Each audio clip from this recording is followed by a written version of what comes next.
Hello and welcome back to Core. It is December 23rd, 2021. We are 2 days to Christmas. Tomorrow's Christmas Eve. And we decided to make a show. Why the hell not? It's video game talk with me, Scott Johnson, Bo Schwartz, and John Jagger. So sit back Christmas Eve? What? Eve? It's the Thursday of holidays. Wait a minute. Does that make yesterday Christmas Eve? Yeah. So that could go in perpetuity if you wanted. You could just keep going back. Yeah. Well, I mean, that's how I feel about people who get excited about Thursday in general. Yeah. I feel... Because, what is Thursday? They're like, well, it's the day before Friday. Okay, it's the day before a work day. Who cares? Look at it this way, John. When we were younger, maybe more me than you would have been around, though. Thursday was must-see TV on NBC.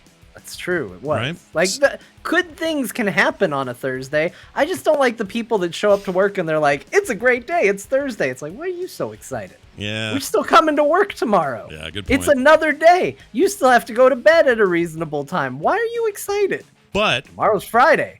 Well, but in this case, they don't, because they got the Christmas Eve and the Christmas and the whatnot. And we're all here to celebrate each other's fun times, I guess. Can you imagine there must be must-see TV still on TV, but can you imagine how sad your life must be knowing that that's not true and still shilling for TV that way? I assume TV still exists, right? Well, it does, but do you think they call, like, does NBC still use the phrase, hey, welcome to Thursday's must-see TV lineup? Like, is that even a thing anymore? Yeah, because like nobody's watching it. It's a blatant lie at this point. Maybe there was a time when broadcast TV was a mainstream channel, and you must see this TV because it's the best we have to offer in broadcast. If you wanted to watch Seinfeld and then an episode, I don't know what other shit was on. Oh, Cheers maybe after that, and then after that. I don't know, L.A. Law. Friends for a while there. Toward the latter half. Carolina in the City or something like that? Sure. Carolina in the City. Yep. Carolina. The entire state moves to the big city to learn. No, Carolina. Not Carolina. But there was those 90s sitcoms, man. Yeah. That existed. There's a lot of them. Like That was real. You're not making that one up. That was totally real. Carolina in the City, right? Yeah, and it wasn't very good. It was kind of bad. But the point is, now they go, hey, must-see TV, what is it? Well, it's The Witcher Season 2.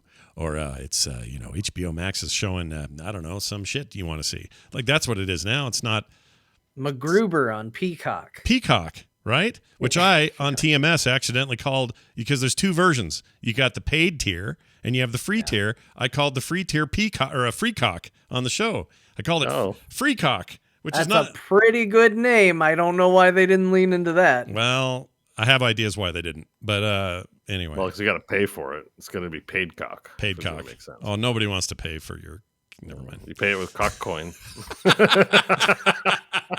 Unless it's a picture of it, and then I'm the only one certifiable in a database that owns that. Hey, like, if you guys like this sort of discussion, we had a really great pre-show today that all our patrons get, and I wanted to mention that people should check it out, because we did a little bit of NFT talk. Bo brought up cock coin. I heard the funniest replacement meaning of NFT today, which stands for non-fungible token. I think it sounds better as non-flushable. Let's see, how did it go? Non-flushable toilet? Non-flushable toilet, that's it. Or no, non-flushable things? No, non-flushable turds, that's what it was. Non-flushable turds. Floaters. Yeah, floaters. Well, no, but their ones are too big. You can't get them down. Like, you flush and then it just draws on the bottom of the toilet bowl and doesn't go in. Like, you ever had one of those? It draws. That's frustrating. Not to typecast the type of people that are like into NFTs, but do you think someone somewhere is sending unsolicited NFT dick pics? They're like, yeah, it's a picture of my dick, but Guaranteed. It's also an NFT, and you're the person who has it. Guaranteed. You're minding that if the NFTs are an iceberg, you're at the bottom part of the iceberg. Oh, okay. That's the real where I'm at. use is NFT dick pics. Yeah, you're that special. Sort of thing. You're in a database somewhere. You're the only one that's seen this angle. I mean, I've had three separate emails from apparently three separate people. I guess I don't really know that for sure. Trying to sell me my own artwork as NFTs, as minted NFTs, and that's already like capital ridiculous. But I wouldn't be shocked if like Rule 34, happened and there are people going to like Google Images searching for Naruto naked or whatever, right click, save that image, put it in some URL somewhere, mint it, and then claim they own the rights. That's happening. So welcome to the new world, everybody. Imagine Dragons. Welcome to the new age. World age. Wake up to the sound of NFTs in my mailbox. Wow, I think you got a real hit on your hands. Yeah. That was something. Yeah. Can Well, you anyway. find a song we all like and just yell that over the top of it as loud as I would love that. But, Bo, we don't want to tell you how to do Well, things. we're only talking about art, but what about non-fungible MP3s? What about That'll those? be happening soon. Well, no, that's already a thing. It's like songs and albums and junk. That's already a deal. People are doing that. And it's all super annoying. In fact, John, if you went, let's see. I think you had to go to premiere night. Did you go to the premiere of Spider-Man or was it later?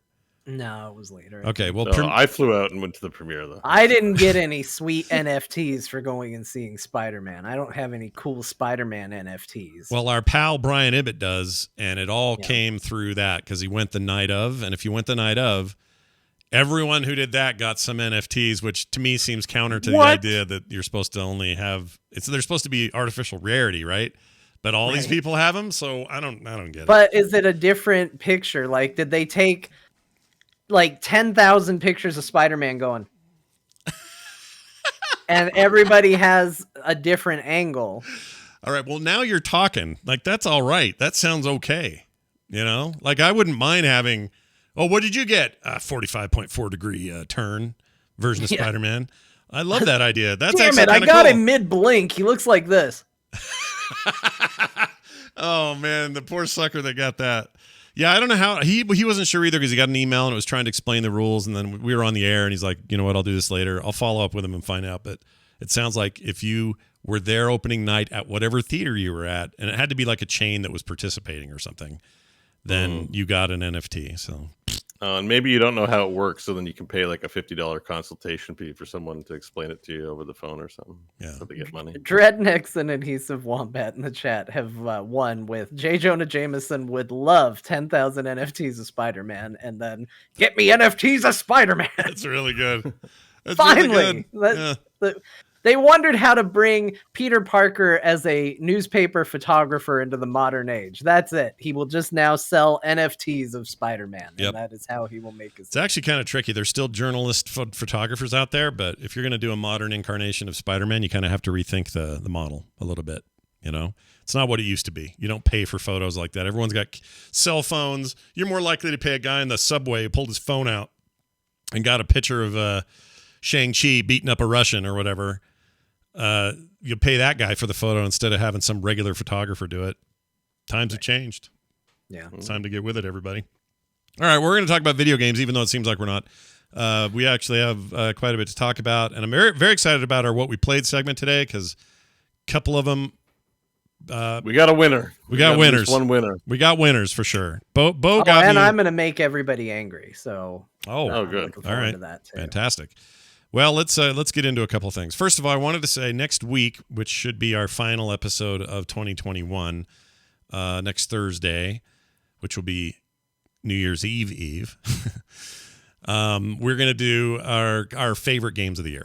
Each of us will just have we're not doing anything too crazy. Just be like, hey, what did we like the most? And we'll talk about them. I know there are things, I always do this every year. I always tend to forget January through like April, and I'm making a concerted effort this time to go back, because if I do that this year, I'd forget things like Loop Hero, which is amazing and might be my game of the year, but it's so easy to just think about what's recent and not what came earlier. So I was reminded Resident Evil Village came out this year, and that doesn't seem like that was this year. Yeah. That seems like that was a long time ago, but it was this year, and I really like that game. So it is important to keep in mind. That game was great. That is the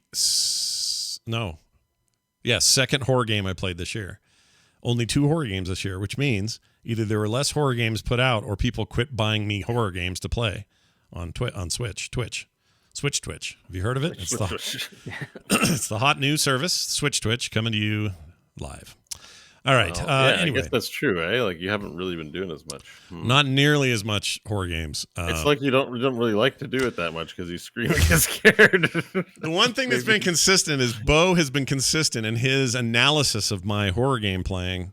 That it's thing that actually causes me displeasure, and that why would I do that to myself? And then why would other people want to do that to me? And it's stuck with me. That thing, those comments, and I mean it in a very positive way. Those have stuck with me. Like, yeah, why do I do that? Like in the case of Village turned out to be a lot less scary than say 7.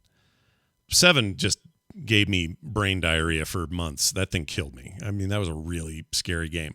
8 was more, I don't know, weird and adventuring parts, and I had John there the whole time, and I don't know, just came off different and wasn't nearly the horror fest, like the actual scare me out of my pants kind of horror fest that 7 was. When John's there, it's a bit better. Yeah. When your son is there, it gets worse. Yeah, he makes it worse. You're right. But I think just overall, it's like, I think it's it's definitely entertaining. That's why you stream it. I think people like it, and that's why you want to do it. But it just, yeah. Sometimes like you might think, oh, that seems maybe a little put on because you're hamming it up for the audience, right? Like, ooh, scary game, watch me scream. But I watch it, you look legitimately scared. Like it's real, and I'm like, like if a human being was making you react that way, we'd probably say, "Are you being abused, Scott? Is everything okay?" So I'm like, maybe this isn't a great, maybe it's a once in a while thing, and don't put yourself through it every time someone buys you the game. It's the curse of being really good at something. Like, I wish I reacted to things the way Scott reacts to things. Like, I'm the most boring reaction person in the world. Something scary happens, I go, "Ha! Fantastic."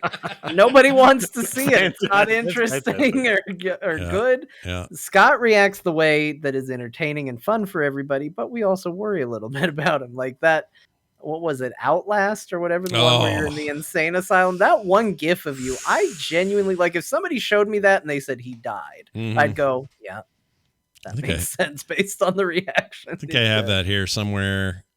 I guess I gotta start making a list. I'll see if I can find it. But that is, if you ever want to see a genuine reaction GIF from me, that is 100% genuine. I was really shook by that game, and I was barely into it. I was like, I don't know, 10 minutes into that game. That was actually the game where I said, I'm not buying another horror game as long as I live. I will not purchase this stuff with my own money ever again. And I made the mistake of saying on air, if somebody else wants to buy one of these, then maybe I'll stream it. But I'm never playing one of these alone or by myself or just on a stream by myself or any of that anymore. And that's where that started. And so since then, I've yet to pay any money for a horror game since Outlast 1. And that includes Outlast 2, which somebody bought. And that game was also horrible and scary. Subject it to him again. It's just and people don't understand why I can sit and watch any range of horror movies and have no problem. And I don't have a problem. It's fine. It's nothing to me. I can see any scary game. And the ones that are really creative, I go, oh, hey, nice going there. Midsummer or freaking Hereditary. Was that the movie? Yeah. Like some of these movies, the Witch with the 2 V's, the Vivitch, that thing, that was real good. Those get extra points from me. You just did a real offensive gesture in the UK because you wanted to illustrate the Vivitch. That was the best. Sorry, I got extremely distracted by that because Scott felt the need to throw up a V for the Vivitch. Yeah, I don't know what I was thinking there. I could get myself in trouble. But those movies are creative and take you to a different place than your standard horror fare. But they don't really bother me, and I think I've figured it out. It's scripted. I can't control these people and their dumb mistakes they're going to make. Whatever dumb thing the kid does to get hack and slashed, that's his fault. I just witnessed it. And there was nothing I could do to intervene in that medium. In video games, it's everything you do to intervene in the medium. Like that's the whole point, is now you're intervening in the horror scenario. And even if you're in something where there's no way to avoid it, like Mr. X popping through the wall for the first time, I still have to be there and deal with it and the aftermath of it and get away from it and then hope to never see him again. But that game doesn't let you do that. You have to see him a lot. But it's just a different engagement. And when that happens, all bets are off. I pee my pants like a baby. It's a bad time, man. Bad time. All right. Anyway, next week, 2021 in review. It'll be great. I think. While you were talking, I'm already writing down my games. I'm going through my list. You're like, that's a good idea because I'm probably just going to think about what happened the past few weeks. I do that all the time. So I'm surprised I forgot about games. Like I played a lot of Pokemon Unite, so you did. I'll have to think about it. We'll put in some more. This is the year you discovered Disco Elysium. That was quality. Oh yeah, Oh yeah, that's right. Mhm, This is the year I bought that was- Disco Elysium and haven't started it yet, but still. Oh my god! Yeah, you I just was started. excited to see Bo get into that game because that was a weird discovery where I was the first one to play it, and my walk away experience was Bo's gonna love this game. Yeah. Like it was weird to walk away from a game going, I think I have an opinion for another human For being. someone else and how they'd like it. Yeah. Yeah. I do Yeah, that. it was beautiful. It was a beautiful game. I do that sometimes with you guys in particular. I think of, oh, John would love this, or Bo would think this is great, or whatever. There's also a lot of single player card game. Anyway, we'll talk more about it next week. Yeah, there's tons. So next week it'll happen. Dreadnext, just to finish out the topic, says, I have the exact opposite of Scott. I hate horror movies because I can't control what the characters are doing, but horror games feel fine because I'm in control. That's how it should be. That's the healthy attachment you have to horror games that I don't have. I've got it flipped. There's something about resigning yourself to letting the mayhem happen in a movie that I do. I just go, oh, well, it's a movie. What are you going to do? I'll play, and I just know it's all fake. Now, turn it around on the video game. I also know that's fake. It's even more fake. Not even real people there. Maybe they mocap some of it, but they were in a room full of green screens and dots all over their face when they filmed this. So that wasn't scary that day. So it should be flipped, but I'm broken somehow, fundamentally, and it's the opposite for me. So anyway, enough about me and my weird ways. Let's move on to this. I wanted to share this with you guys. I put it in the news. I don't know why I think this is going to be interesting for gamers, but I do. It's also going to be interesting for people who are into like improving their production, podcasters, video producers, that sort of stuff. But LG, ahead of the Consumer Electronics Show, which now is starting to fall apart because people are pulling out because of new COVID fears. Anyway, LG revealed a new monitor that has a really weird aspect ratio, 16 by 18. And if you're picturing it like two 12 by 9 monitors stacked, you've kind of got the right idea, except it's one solid monitor. Here, I'll show it to you guys. Oh, chat. what? Weird. Yeah, look at this thing. So from a production standpoint, I would love one of these. Because I am always doing stuff where I need a bunch more real estate on screen, and you could add more screens, but I find it much easier to have them kind of all on one. That's why I use a widescreen, ultra wide for my production thing. I would love to have one of these just off to the right of that. But can't you turn a lot of widescreen monitors vertical? Yeah, I have a vertical monitor at work. Yeah, that's a good point. You'd be thinner and taller than you might want to be. I see. So because the ratio is different, it's more designed. It's going to be more optimal. It's not going to be as weird looking. Correct. Now, gamers, the way I would see gamers using this would be maybe not in a good way. It would be like bottom screen is my game. Top screen are my an assembly of like stock quotes, a TV show I'm playing on Hulu, and 5 other things happening at once. But instead of having multiple monitors, you're all doing it in one thing. Maybe I'm wrong to think that people will want to use it that way, because it does have like the hardware is capable of saying, look, we'll just send a 16:9 signal to the bottom half. In the upper half, you can send either another one of those or arrange it any way you want to. There's a lot of options with it. There's some other stuff in there, like some USB-C power connectivity, so you can use it as like a power daisy chain for other devices, and there's all sorts of stuff like that. I don't think this is designed for gamers per se, but ultra wides were designed for gamers, and I see more production people using them than gamers. So I don't know. Maybe the opposite happens here, but. Did you guys use that? Look at it. It's kind of cool. Look at that picture. It's pretty cool. I mean, he's literally using it for, it looks like video editing right there. And it seems like it would be really good for certain tasks like that, because I know there's plenty of things where I'm like, I just wish I had more verticality to this program. I don't need it to be wider across the screen. I just need to be able to see more up and down. So I know it's something that definitely comes up depending on your job. I don't, unless Nintendo DS ports on the PC really take off, I don't see a ton of like gaming applications that I'd be super excited for. But I mean, I do the same thing. I have a second monitor that's basically, I have YouTube videos going while I'm playing games and stuff like that. So, I get it. The desire to multitask is real. I had a buddy who used to have a widescreen television mounted on his wall and his computer monitor below it so that he could do videos and TV while he was gaming on the PC at the same time. So that's just a big format version of this. So Uh, I think everybody's looking for stuff like that and feel like a proper multitasker. The only real downside I would say to this would be, so diagonally it's 27.6 inches, and it's a decent coverage. But if you broke it into two, this is basically two 21-inch monitors, which isn't big by today's standards. 21 and a half, it looks like 21.5-inch displays. If you split them along that horizontal split, not horizontal, vertical, horizontal. And so it's not that much real estate, but in a single device, it is. And again, in this scenario that we're talking about. So more and more, the more I look at it, I'm like, yeah, gamers aren't going to really pick up on this, but I sure as hell could use it for work stuff. Someone in the chat was saying ultra wides are just too much money. They have come way down. I got this one here. What is this? Scepter. It's a nice gaming brand one. I don't use it for gaming, funny enough.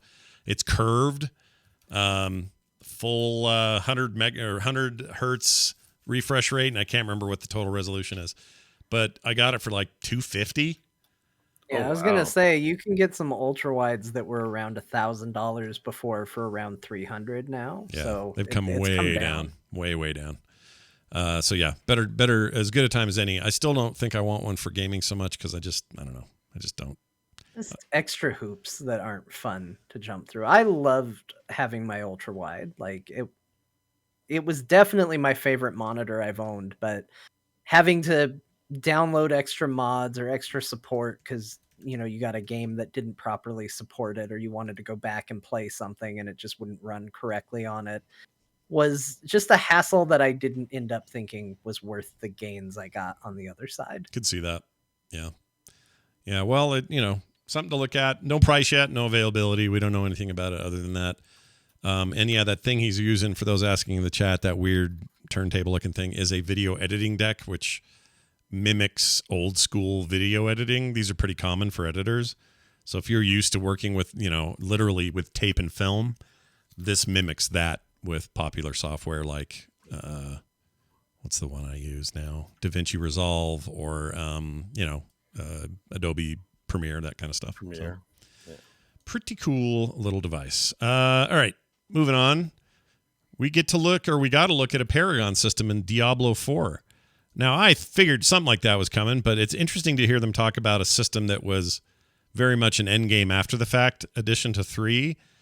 Hopefully this means whatever lessons were learned in 3, they're going to bring forward to 4. And it's coming back. So level forever, right? Have you had a chance to check out what the system's going to look like? No. So you give me an idea, because I saw this screenshot and it looks like a nightmare.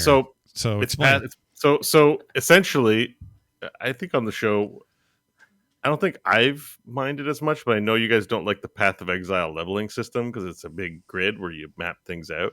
Yeah, the perk system's just a beast. So the regular leveling system in Diablo is going to be the same, but in this one, you're going to earn slots, and there'll be glyph slots where you have to find glyphs, and because it's a loot game, getting things is part of the Diablo deal. It's not that bad of a thing. So you have this grid where you'll choose upgrade paths, and then you'll drop consumables, I suppose, into it, glyphs into it, and then that's not all. You'll notice on all 4 sides there is a gate node, and so you'll be able to add a new board of glyphs. So once you're done filling out your board, you can go even more, and this sort of at least gives the feel that the system may be infinitely expandable, or maybe there'll be 4 or something, but they realize people like to play the game long after hitting max level, so it looks like they're putting a pretty big system in place for post end game. So for we've all played Diablo past max level and gone deep on Paragon levels. This might be more interesting than just level up and pick 4 different things. Do you want more strength, more vitality, more movements? Like, I think this will maybe kind of go deep in the whole, like, when you're kitting out and building your character, like finding the items, depending on how significant they change your gameplay, which they could. They didn't speak to that. It's actually really kind of exciting, in my opinion, because that gives having things to go after in that game at endgame is part of like why you would keep playing and what keeps you going. So. Oh, absolutely. Yeah. I mean, it looks a little like a weird flow chart that they're not done with yet, and it kind of is. Like, that's not the final. Yeah, I don't know if it's going to look like that graphically in game, but it gives a pretty clear representation. Yeah, it better not. I kind of like the look of it. It looks like a map for an old Atari game, like an old Atari RPG. They're like, we mapped it out. It looks like this. Like, maybe if it has that structure, but like I just hope it has graphical. Like it looks like a stone or something. You know what I mean? Like you click texture. It and fire flares up out of it or something. Yeah, exactly. It's not quite. Doesn't look like you opened a computer UI interface in the middle of your dark fantasy game. It's like, here's an ancient circuit board. Yeah, okay, that's a fair point. That's a good point. Yeah, that is what. But it looks like. I mean, it's not hard to be more interesting than the current Paragon system in Diablo 3. So I'm excited that they are doing something more interesting than. Well, you got 4 choices and one of them's the correct one. So go ahead and put all your points in that, then move on to the next one. Mm-hmm. It sounds like it's finite as well. 100 levels, not infinite. Let's see. Yeah, but the 100 levels could vary. Like in Diablo 3, you can get 100 levels, in that 3 hours. Yeah. Maybe not literally, but pretty much. So it really depends how they dole out this system. Like 100 levels could take months, or 100 levels could be quick. Yeah. I'm assuming it's going to be longer. I'd like to think, after having played Lost Ark and knowing Blizzard is a big company that wants to continue earning money off of Diablo, that Blizzard is going to be taking ideas from Lost Ark in order to not just have a single box sale game in some fashion. I'm pretty sure the Lost Arkification of Diablo is going to be a thing, and so even if this system is finite, I think it'll be grindy. Yeah, because it's a prestige. It's not like leveling up is core to your character. It's a core part of the box sale. Yeah. But to me, this prestige stuff is like, well, you want to keep playing because you're a fan of the game. So we have to make sure to get you at a checkout at some point to give us some money. So I'm curious. They haven't shown the full implementation. I think they showed this because this potentially, I could see looking at this going, this could potentially upset the people who are interested in Diablo. You wish that Blizzard would look at other things and ask the same question, but I feel like that's what this is. So yeah, I don't know what the reception is of it, but I think it's got to be good. Path of Exile, it's a popular game. It is. People still very dedicated to it. Somebody again yesterday though was trying to tell me that Last Epoch has got everybody's number and no one's paying attention. I'm like, well, all right. You got my phone number?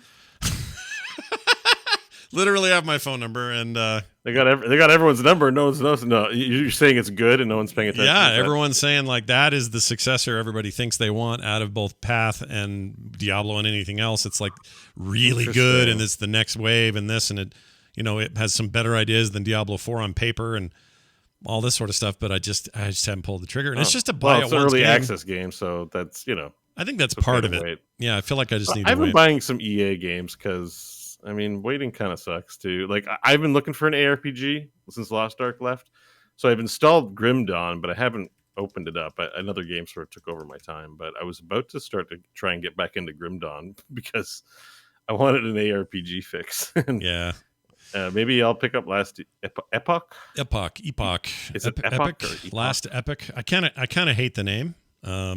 Epoch is a hard word to say, and is I don't know.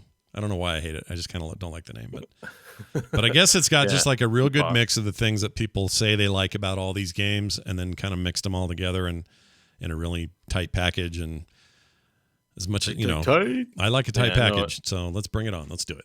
I'm ready. Yeah, I mean, I wish listed it on the strength of the video, like the Steam video. So maybe it's worth checking out. Well, there's that. Watch for more I'm sure they'll have more updates. This is their quarterly updates, so probably nothing till spring, but you'll learn more about what they're doing with Diablo 4. The one game somebody asked me the other day, how's your Blizzard gaming going? I said, I haven't played one of their games since June. And they're like, really? All because of the lawsuit? And I said, no. I guess you haven't been hearing the shows. And I go, no, I do hear the shows. So I re-explained that I kind of hit a wall then before any of this came out. I hit this wall with like, wow, it really wasn't doing it for me. I was just bored silly with the game. And I was willing at that time to sort of chalk that up to, well, you've been playing this game for near 20 years, Scott. Maybe it's time you quit acting like it was Jesus every time you logged in. And so there was some of that maybe, but also, Diablo 3, very long in the tooth, not really into RTSs anymore the way I used to be. Overwatch was very much kind of stilted at a standstill, still is. It's not really doing anything new. Mm-hmm. And so I just felt like, well, why I don't play Hearthstone, so what am I doing over here? Like, I'm not really playing anything. The stuff in July made things worse. And since then, all the Activision Blizzard fallout has made things a little bit worse. But it doesn't mean that I don't have eyes on something as big as Diablo might be. Diablo 3 is probably my favorite game of all time. Like, if I had to really chop it down to favorite video game ever made, I think it's 3. So yeah, I'm really good. Yeah, I want to watch 4 and see what happens. I want to play a good game from Blizzard, and I would love it if by then they worked out some of their other bullshit. That would be great. That'd be really good. And I don't want to play Heroes anymore because they don't. I think Heroes is on life support, even though it's an amazing game. I don't think they plan on doing much more with that. So that's all the games they got. Everything I just mentioned. That's what they've got. So yeah, it's hard to play their stuff right now. Yeah, it kind of is. All right, let's move on to Hades. Hades won a Hugo Award. They've won every video game award you can win. So why not one more? Yeah, why not one that this is the first time they've ever given it, and so Hades won it. Oh yeah, good point. Hugos are not. That's normally a science fiction writing thing. It's not just science fiction; it's fantasy and other stuff. But it's a writers' award, and they got it for the very first video game. Hugo, Hades got it. It's a pretty big deal. Yeah. And just to be clear on what this is and what this isn't, because I have seen some confusion about what it was. It was not a case of a video game got nominated for something and was running up against a bunch of novels, and Hades was considered so good it beat out all the novels. Right. It's just that they decided to recognize video games this year and possibly going forward as something that they will continue to do. And so I guess the nominees were Animal Crossing New Horizons, which I don't really know why that would be in there. Well, I can't really think of. I mean, look, Animal Crossing is charming. It's a great video game.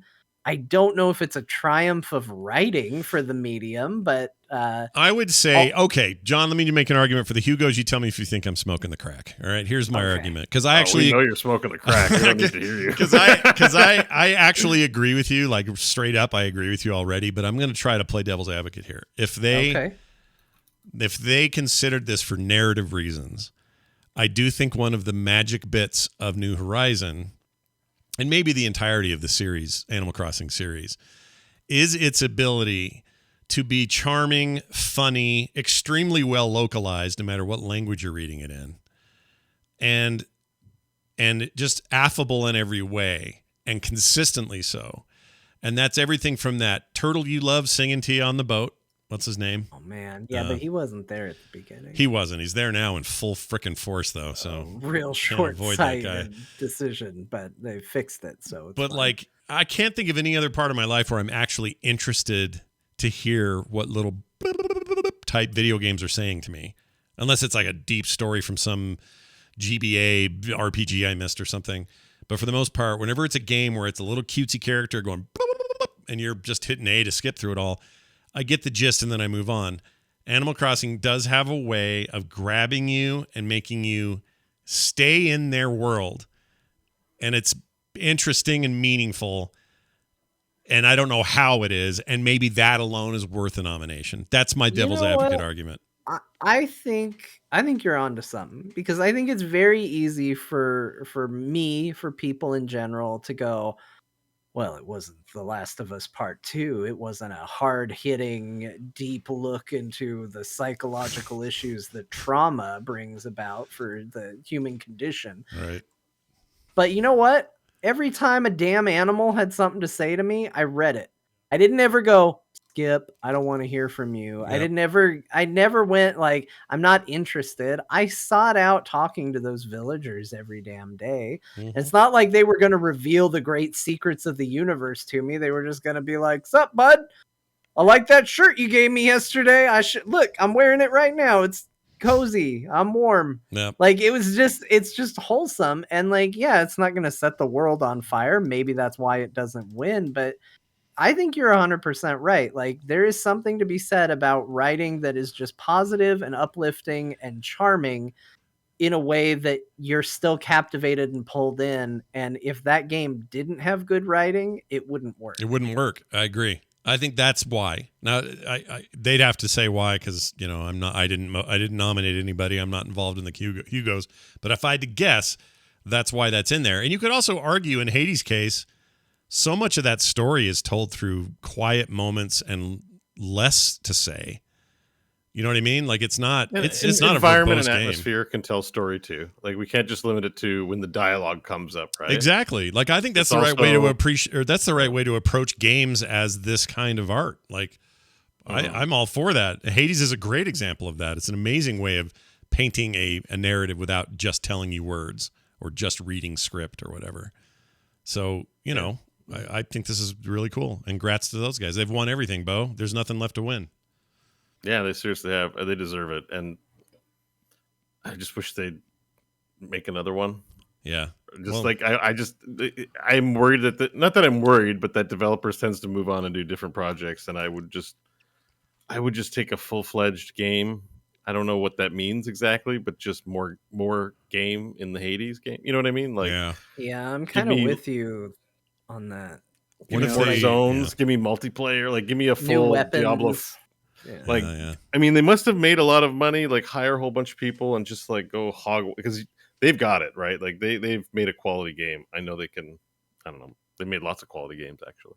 Yeah. I mean, that's the hard thing about them is like they are typically a like one and done kind of studio. And as much as I would be excited to see, okay, well, what's next from the Hades studio? I'm with you. Like, I want more of this. Like, I want to go through.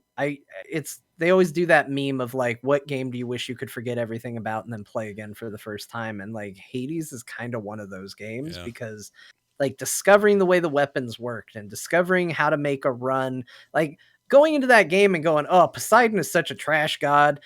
Poseidon doesn't give you anything. He's useless. What garbage. I'd never pick Poseidon. And then ending up in a place where you go in and you're like, I'm going to do a Poseidon run. Because you know what? Poseidon is one of the most fun ways to play this game. And I'm going to just go in and do it. Like, it's wild, the journey that you go on in that game. And you can't exactly erase it and start over. And that's why like it kind of needs a sequel. And that's why I kind of want to go through the whole thing again. I still have it installed. I'm still working on my heat levels. Like I'm up to about heat 10 of 56. Oh my Lord. Each weapon has 56 individual heat levels. So you crank up difficulty mutators. And like, I do want to get back to it, at least get to heat 32 because that's where the awards are. It's just, it's time consuming getting, like I've done a lot of runs. I'm up to like 150 or almost something like that runs of the game. It's fun. I think these guys, I want them to do their own IP, but they could be making like with the kind of animation and art they do, they could be making an ARPG like Torchlight. Oh, hell yeah, they could. Like they, if they really had their druthers and say, all right, let's hire a bunch, let's hire some staff for this big crazy project and just run a full-fledged ARPG, they'd nail it just based on the way Hades plays, like their own take, like actiony. The fact that you can dash so freely, it's the same way Doom Eternal was just like you can just dash around whatever. I'm just like, you can just dash and move around so freely. You could that'd be an amazing game. Set it in the Hades universe. Really flesh that stuff out. Actually, I have a prediction, and you guys can in a couple of years call me on it that I was wrong, but I'm going to make it. Here's what I think happens next from Supergiant Games. The next game they make is Bastion 2. It'll be a next level, blown out, awesome new take on their amazing first entry, and it will make it. It'll be everything Bastion was and a billion times more. It'll be just like amazing follow up to Bastion. That's their next game. I think the game after that could very well be expand the universe of Hades and not just make a roguelike, but make a fully fledged out either RPG, top down ARPG like you're talking about. I think they might actually dip back into previous work from here forward. Not every time, but I think that those initial 8 years were them putting it out and going for it and trying it and then trying a new thing. Because if you look at Hades, it's actually just this great accumulation of amazing ideas that started with Bastion a little bit. In fact, there's a lot of DNA, I think, in their second game. What was that called? Transistor. Transistor. Yeah. It's a lot of the sort of the movement stuff carried forward and that sort of thing.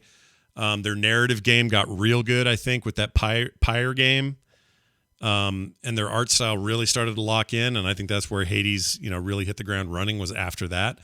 So I think it's time they do that they go back and they realize that not only those amazing games that they can go back to, they're legitimate like IPs that could stand the test of time if treated right, and I think they could do it themselves. So the music too. Music is phenomenal. Yeah, music in those games, spot on. Love. I think Bastion. the only thing I Yeah. wouldn't want a sequel to Bastion. I think you're probably right, but I wouldn't want a sequel to Bastion because I've always said that Bastion has one of my favorite endings in video games of all time, and it's because it is ambiguous. And I think if they answered the question to how Bastion actually ended for like a sequel, I would be extremely disappointed. Well, it's dangerous, right? Because they could do something in that world not connected to Bastion in the narrative sense, a whole different narrative with maybe some crossover or whatever.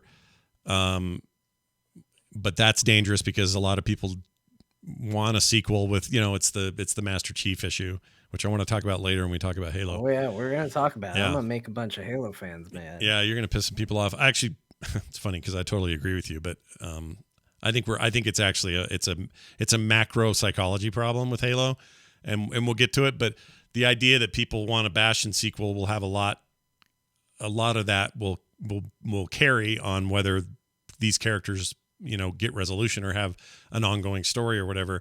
Whereas if it were me, I just want to do something else in that world, something more with that narration mechanic, which was so amazing at the time. No one's really done it since either, like they did it. It's amazing. And even, Hades has a bunch of that kind of stuff in it. But the way that was handled in Bastion is still just like a masterwork. And I can't believe a tiny team of freaking Command and Conquer devs from EA to put together in like a year. It's just insane to me. But anyway, that's my prediction. I think they return to the world of Bastion, and after that, they return to the world of Hades. If I'm wrong at all, I hope they go straight to the Hades and they just go nuts with it. But maybe they'll do something totally new. I don't know. Yeah, I don't know. Maybe they'll do a flying saucer pirate game. Yeah. It's pirates Maybe. on flying saucers. That'd be pretty good. Yeah. I'm sure they're having this conversation themselves. I mean, how do you not look at a game as decorated as Hades and not go, well, clearly we don't ever make anything related to this ever again. Yeah. Yeah. I mean, it could be that we all assume this about them, but I don't know. Maybe they're the kind of dev. They could be the kind of dev people assume, which is, well, we leave our amazing masterpiece and we move on to try to do it again with a new thing. And maybe that's their mantra. That's their built-in thing, but maybe not. Yeah. Maybe the next one they want to make is a freaking IP-based MOBA. We have no idea. They won't, but you know what I mean. Like they're gonna if they don't go that way, maybe in 10 or 20 years when the IP gets sold off, we'll see. Yeah, Tencent make Hades 2. Oh no, oh, boy, no! I don't want Tencent to buy anything else. I'm sick of those guys. I mean, THQ Nordic.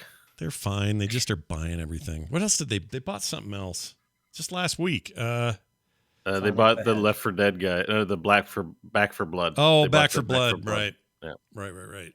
Yeah. Yeah, it's not that good of a game, but I don't know. They that's kind of a weird one, right? It's weird. Yeah, it's an okay game. It's good. It's an okay game. I just don't personally like zombies all that much. I mean, I'm biased. Vermintide has carved out a place in my heart for this kind of genre, and Back for Blood was not able to. I was not that meme where the guy looks at Back for Blood away from Vermintide. And none of them are Dwarf Rock game. I love that game. Yeah. I mean, I don't consider those the same genre, but they are 4-player co-op. Yeah.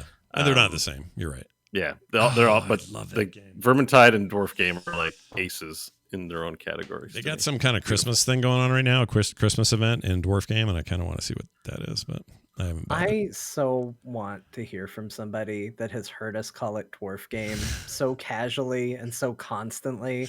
They went to Steam and typed Dwarf game just to see if they could find it. Yeah. They're like, They got like what? What Like you're they got like talking about. they got One's dwarf game and the other's rat game. And Well- then, I mean, we talk about it in Slack. That's how we call it, rat game and dwarf game. But what if you were looking for Dwarf Game because of us and you ended up with like Dwarf Fortress and you were mad at us as a result because it wasn't as good as we've been saying or something, you know? I mean, What do you get if you search? I think you can Steam just for Yes. reach out to us on Twitter. One of us will tell you. You're like, what's dwarf game? What's rat game? What's eucalyptus game? We'll tell you. Eucalyptus Game. Tell me more. I must know more about Eucalyptus All right. Game. I searched dwarf game, and the results are RimWorld, Yeah. Divinity Original Sin 2 Definitive Edition, Uh-huh. Dwarf Fortress, Don't Starve Together, Operation Lovecraft Fallen Doll, which Yeah. looks like yep, that's a porn game. Yeah. Total War Warhammer, Yeah. did you Barrow Trauma. Did you get Dwarfheim? I got Dwarfheim in mine. Nope. Steve. Oh yeah, Dwarfheim is after Dyson Sphere Program. Mhm. Point is, I'm still scrolling down, and There's no. I think Steam needs to program into a search algorithm that if someone types in dwarf game, Deep Rock Galactic comes up like Yeah. that. That should I be actually number got one. the games. soundtrack to Deep Rock Galactic before the actual game. Oh wow. Yes. Okay. Dwarf game. Yeah, that needs to be fixed. Whoever's job it is. Yeah. Man, it's overwhelmingly positive. All reviews, recent reviews. No, there's nothing. There's zero bad to say about Deep Rock. It's an amazing game. Dwarf game is so good. We're gonna do better about giving it its proper name since the SEO on this is I need terrible. to be playing it. Like I feel I know. so silly for not playing it. I do too. It's so good. And these recent updates, there's like a full on, and you don't even have to pay for it. It's a full on. All right, I'm making. Battle Oh, Pass. it only needs 2 gigs of disk space. Let me install it. Make sure Yeah, it it's stays just on the hard polygon drive. info that you can chop and beat up and be a Blow pissed up off a big little. gold bug. Yeah, blow up bugs in. It's great. All right. a great game. What else here? Wolf Among Us 2 is getting made. That's cool. I love that. I enjoyed the first one, so I was like, Telltale's always like, oh, let's make this major IP into a Telltale game. And it's like, come on, Wolf Among Us was a really good IP. Yeah, make a minor one. I mean, Wolf Among Us was a comic book. It was very popular. I read it. It's very good, and the game is very true to the comic origins. It's an alternate, like, hey, what if fairy tales were real and that sort of thing. If you didn't play Wolf Among Us 1, you're missing out. It's also a very adult tale, so not for the kids. But it's my favorite of the Telltale games. I know John would make a strong argument for the Borderlands, Tales of the Borderlands, or whatever it was called. Yeah, I also really liked the Batman. I thought like the Batman games they did were interesting takes on the Batman mythos and universe. Like, you've I never wanna play seen that, Joker actually. like that. You've Mhm. never seen. I mean, Two-Face may not even become Two-Face depending on your choices. Like, it's genuinely very, very interesting. I thought the stuff they did with that. It is the best Borderlands has ever been. Yep. And I Walking Dead, zombies are played out. There is a part of me that hates to recommend it because it's played out. It's good, but that though. first season of Walking Dead, and even really the good. second season, like I really loved. I thought they were really, really good. Yeah. I mean, I played the first Walking Dead, and it was really good. Yeah. For sure. If you don't like zombies, though, it may not be your cup of tea. This is very different from that. Some really cool fantasy ideas in it. It's very good. Still looks good. I recommend it now. Play the first one if you can get it cheap on Steam or whatever. This is But the Wallace and Gromit games. those are good. Those are all right. The only thing I didn't like about the Wolf Among Us was how long it took before I got why he's called Big B.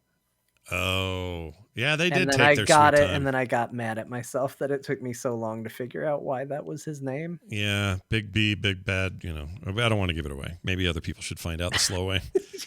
I mean, But- it's not like a spoiler, but his name is Big B Wolf, and I was just like, okay, good. I don't know why we named him that. And Yeah. then it was Oh. like I was on like chapter 3, and I was like, oh, Big Bad Wolf. Yeah, Shit. Big B I'm dumb. Wolf. Big Yeah. B for bad, right? Yeah, I Yeah. got it. It's a very cool thing. I also recommend the comic as much as the game adaptation's real strong. That's a great read. It's very, very good. I forget who That wrote comic it. called Fable, I think, or something. It's Fables. Yeah. Or not Fables. Shit. Now I forgot. I thought it was just I Fable. thought it was called Fables. Among Is it not there's called Fables? Us comic. Let me look this up. I like to be accurate here. Oh, Fables. It is Fables. But Fables included a bunch of other stuff. So like there was Fables : The Wolf Among Us, But then there was Fables, and then other stuff. And they're all quite good. Would highly recommend it. Okay. Well, that's it for that. Hey, how about some Dear Martha Steam reviews? Today we got a little Russian in the house. A little tiny guy. We got a Russian one. I'm not gonna lie. It's really the only reason it's Russian is because I liked Yelena so much on Hawkeye. Okay. Oh, that's the only reason? I was just in my head, and I was just like, okay, we'll do that. But we also have a bonus one that really doesn't fit the typical like structure for a review. I just thought when you put it all together, it made me laugh, so I'm including it as a fun holiday bonus. All right. Well, we're gonna do both of them. We'll start with the Russian one, and John's love of Florence Pugh be damned. This is your Russian Dear Martha for the game Bayonetta, right? Is that where? Yeah, Bayonetta. All right, enjoy. Here we go. My dearest Martia, you play as Bayonetta, a 7-foot-tall, sexy librarian Amazon witch who wears black skin-tight spandex and sucks on lollipops to regain health. You fight angels, slow down time, fight on the sides of buildings as they fall through space and spin on poles like a stripper. There's jokes, there are dance numbers, there's a very deep combo system and shop to unlock dozens and dozens of items, and you carry 2 guns, and another 2 guns are strapped to your effing feet, and you shoot all 4 at God himself. Why are you still reading this? Go buy this game. Yours in this life and next, Gordon Freeman. Oh, man. Gordon Freeman himself. All right. Yeah. Excellent. You didn't know that's what he sounded like. No, I had no idea. Turns out that's exactly his voice. All right. Well, now we move into more traditional territory with a follow-up, also Bayonetta. Dear Martha music. Here you go. My dearest Martha, I present to you now my review for Bayonetta. Martha, as a white male, I can't believe that people are still objectifying women in video games. It simply disgusts me. Ugh. All men are pigs, except for me, because only I truly respect women. Oh my god. Yours in this life and the next, Big Urethra. Oh man, Big Urethra. Finally, wait, what? Finally comes out of hiding. See, this is a problem, Bo. You never know anyone who's being serious or is trolling. You never know.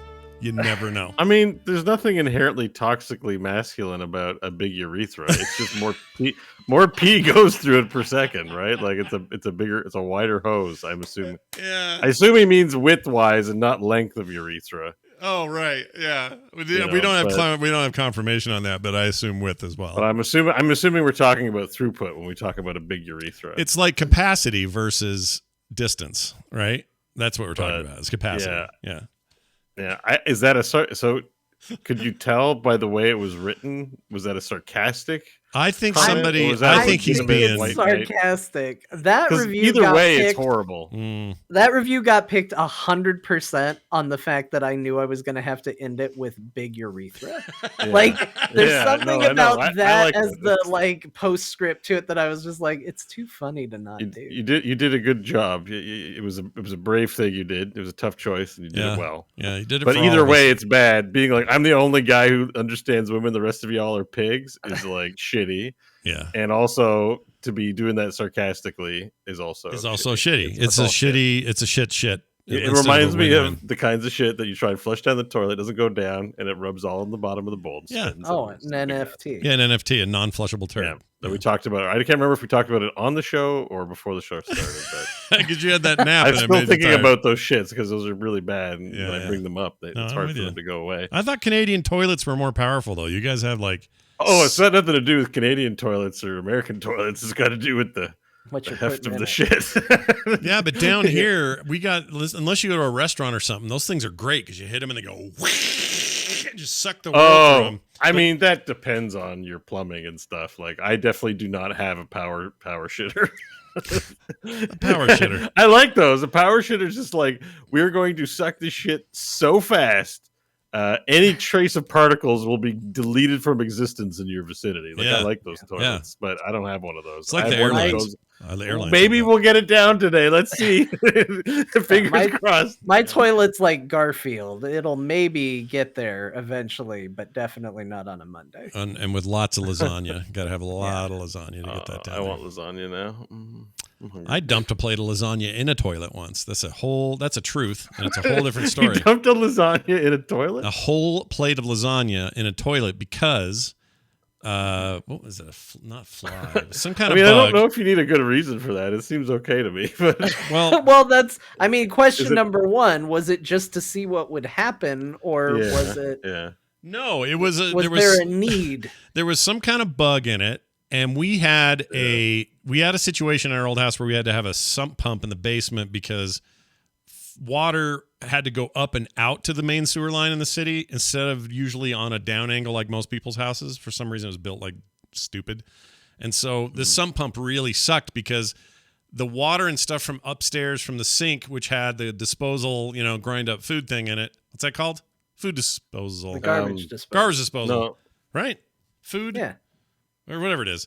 Anyway, Anyway, it's a disposal. I think. the thing you turn on, it goes, grinds everything up. Yeah. So you'd send food down that thing, and the sump pump would accumulate it in big giant solid hunks of nightmares. Like they're horrible. And we'd have to clean that thing out all the time, and it smelled like the rottenest egg. Someone took a dump on your face, kind of worst nightmare. It was horrible. I know, I hated it. So what we did that day is we were like, we knew the other part of the house where that toilet was, that went out to the main sewer line without having to go through any of this. So instead of adding to the mess, I could have just thrown it away, I guess. I didn't. But that would make the garbage stink, which means it's the winter, and I got to take that thing out to the can. Now I remember why I did it. So I said, I'm flushing this. And I went in the other room because it had bugs or something in it, dumped the whole plate into the toilet, flushed it down. That's the story. That's the whole thing. Did you break it up? Nope. Or did you just an entire lasagna one go? All one lasagna, all one go. I mean, it wasn't a whole tray. It was just my portion. So do you have a power shitter? No, it's just a normal toilet. It went down. It was just his portion, though. So, like in theory, it would. I'm surprised it didn't get clogged. Like you don't generally want to put a lasagna because, or food. In that stage. Well, I mean, you just want to put stuff that's gonna not clog the pipes because that'd be an expensive thing to fix, right? Yeah, which is what was happening with the sump pump all the time. It was always clogging and always causing issues, and we had to have a plumber out all the time. So this was in my head anyway. If it doesn't clog immediately, at least I'm sending it straight to the sewer line, and now it's the city's problem, and I pay my taxes, so enjoy. And who knows? There might be lasagna caked all along that pipe, and it just never blocks completely. And maybe. On the plus side, once a toilet has handled a lasagna, you poop there comfortably. Oh, good point. Like the job's gonna get done. Yeah, You're that's like, that's this a good isn't gonna point. be any worse than a lasagna. I hadn't thought of it that way, but that is the positive spin that I was looking for. So I appreciate that. All right. Well done, John. Yeah, well done. Let's do this. We have games we played. I'm very excited to talk about the following games. One of them is one Bo talked about last week, and we'll talk about that in a second. But I wanted to get this one out of the way because I really enjoyed it, and I'm surprised how much I enjoyed it, and I'm going to recommend it to the kind of people who like what I'm about to describe. So Steam puts out every year they put out their top most concurrent players on Steam in 2021. Highest selling games in 2021, in the top 10, the longest of 20, like all these top 10 lists, right? Yeah. And they're all really interesting, I think, anyway. It just gives you a lot of idea of what's going on Steam. And one of the top 5 best sellers or best, was it best reviewed? I don't remember now what the category was a game called Tavern Master. And you might say to yourself, well, there's a million games where you kind of run your own tavern. It's like a little kind of city builder tropes, but it's a tavern, and you got the people coming in and they're drinking the whatever, and you grow bigger every time you expand and buy new stuff, and it's that kind of game, and it 100% is that kind of game. I started a tavern called Bob's Slop Hole. Okay. Yeah, I can rename it anytime I want, but I named it that. Here, I'm gonna send you guys This is an early access game, right? No, this one's fully out. It's an out game. Oh, it's on my wish list. Oh, good. I've looked at this and went, So yeah, is it like gas station simulator but tavern style? No, it's more like so it's top down, isometric. Okay, so you play it more like a traditional tycoon game. It's very much steeped in the kind of the music that's playing is very, you're in a tavern and it's a, it's the you build the tavern, like you set up all the. You do. But it's real seats and simple. It's everything? like, here's the walls and here's some floors and I have this much money to spend. And, But it's fun when you've made it because then it's your place. Yeah. But it's not like long construction times or any kind of like, they're not going full sim here. They're just saying, Sims-ish. It's like, let me build a thing. People will come, hire a bartender, get some waitresses going, hire a security guy so nobody steals my barrel of wine. You mean wenches? Sorry, wenches. I don't actually. I think they call them. I think they Barmaids? literally call them like waids. Oh, maybe it is barmaids. That might be it. Oh, barmaid works. Barmaid works. And so in the game Tavern Master, the loop is this. It's like, all right, I've got my basic thing. I've hired a bartender. I don't have a lot of money, so I'll have like 2 tables and benches for those tables. And it's all very rustic and, it's meant to look like a medieval fantasy based sort of tavern. I mean, it looks awesome. Yeah, it's really cool. It's got this neat kind of low poly quality to it, but on purpose, like it's the style of that kind of, I don't even know what to compare it to. Reminds me of For the King. Yeah, yes. There you go. Great example. This is the kind of game where I'd go, hey, I wonder if that artist worked here because it feels very similar. It's like a simulator? Like there isn't I don't know, are there quests or so that's what about what I really liked about it. So there is a quest and there's actually a battle pass in it. They don't call it that. But battle passes obviously have a lot of influence. They really took off. And so other games are implementing kind of battle pass-like ideas. And one of them is, in this game, there's like this little string of things you can unlock and do based on your performance. So if you keep getting your quests done, and the quests are things like seat 30 people or invite the king over or whatever it may be, make 15 of these cherry pies for dessert in one day. And if you do all of those things, most of which happens automatically because you've just sort of set up the machine to do it, then it will give you these achievement points, these targets. They're basically arrow targets is what they represent them as. And the more targets you get, the more further down this line. And sometimes it's just cash. You can just say, oh, there's 300 gold I just get because I'm on that part of the battle pass thing. Sometimes it's a new recipe. Sometimes it's it's a free elite barmaid who's really fast and carries 5 mugs at once, and she's awesome. She can run around and do all kinds of cool stuff. Anyway, so there's that aspect to it. Then there's just regular kind of quests in there. When you unlock certain things, you can then afford to buy, over the fire grill. That means you can expand your menu for the food stuff. You can buy more barrels of different kinds of drinks. So you've got everything from wine and ale and, different beers and stuff, but then you can also one of them was like lemonade for some reason because this fancy contingent of rich people like to have these parties, and if you host their parties they drink tons of lemonade and they pay top dollar for it. So you have event days as well, and on those event days you get certain benefits by successfully serving a certain number of people. For that day the prices are higher for certain things. You can adjust prices, though. You have all that control that you would expect in a game like this, but you control how much your people get paid. They level up, and when they do, they get perks like I can now carry 3 mugs instead of 2 when I'm taking whatever, or I'm faster cleaning tables, or the bartender can pour half a second faster than he used to because I've leveled him up and then spec'd him when he did level. And the game basically, from a play standpoint, right now, like when I zoom my camera out, I'm looking down into my tavern. I just unlocked dual levels, so I don't know what that looks like yet, but I'm going to have an upper floor and another bar and some other stuff. I've got entertainment stands with like bands on them doing, fiddles and the shit you'd have back then. And they make people more comfortable and pay more and tip more and all that kind of stuff. You have to have good lighting, so you're putting torches around, or you can buy expensive like sconces with like nice candles in them. Like there's different levels of that sort of stuff. Decoration is really cool. You can put shields on the wall. But my favorite questy thing is you put an adventurer's table in your tavern and you plunk that thing down. And then every day, I think it's eight adventurers come and circle that table. They all sit in that table and they all look like guys with some armor on, and the table's got a map on it, and it's all very, thematic. But you click on that table and it says, all right, well, here's a bunch of quests. Some of the food you want to make, you can only get through these quests. So it's like, I need some, these steaks. And the only way to do it is to send these guys on a quest. which is to protect somebody doing something, and then the payment for that will be these stakes.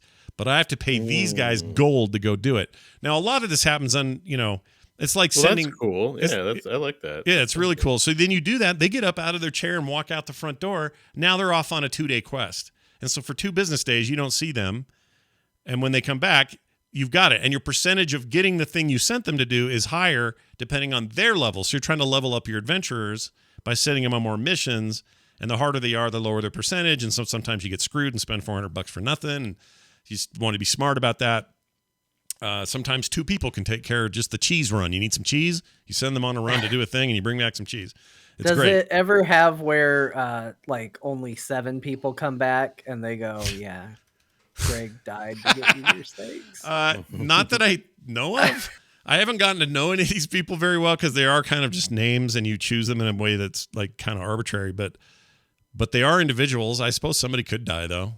I guess I haven't noticed that, if that's been happening. I mean, I just think that there's a real like fun, maybe not fun, maybe that's the wrong way to put it, but like narrative hook there where it's like, we're understanding the relation between being a tavern owner and a party of adventurers, and like, I need resources. You guys go out into the big scary world and get that for me. But part of that big scary world is, maybe Greg doesn't make it back. Mm-hmm. Maybe Greg died so that you could serve steaks at your fancy bar. Are you going to name the steaks after Greg? Like Greg Steaks, yeah, maybe. Yep. Maybe some of that's going on. I don't know. Put his shield up on the wall in honor of the fallen knight who helped you get steaks that you wanted to sell at a reasonable price. I mean, I really conceptually, I'm right here with you. I think this is all a really good idea. I just don't know if they've gone that far, but I haven't noticed that. You do have to do things like always make sure your beer and stuff is full. It'll tell you and warn you, hey, you're almost out of ale. You probably want to get more of that because these people are buying it like crazy. Or you're almost out of this certain foods or whatever. You can buy more wheat. A lot of the food items are just repurchasable. And then the people that you hire, they're kind of random. So like your bartenders are going to have a bunch of starting stats. You decide what you like the best. It's like, oh, he can carry more drinks, but he's slow, or he's really fast, but only can carry 2 drinks, or whatever. So there's like little ideas like that in there.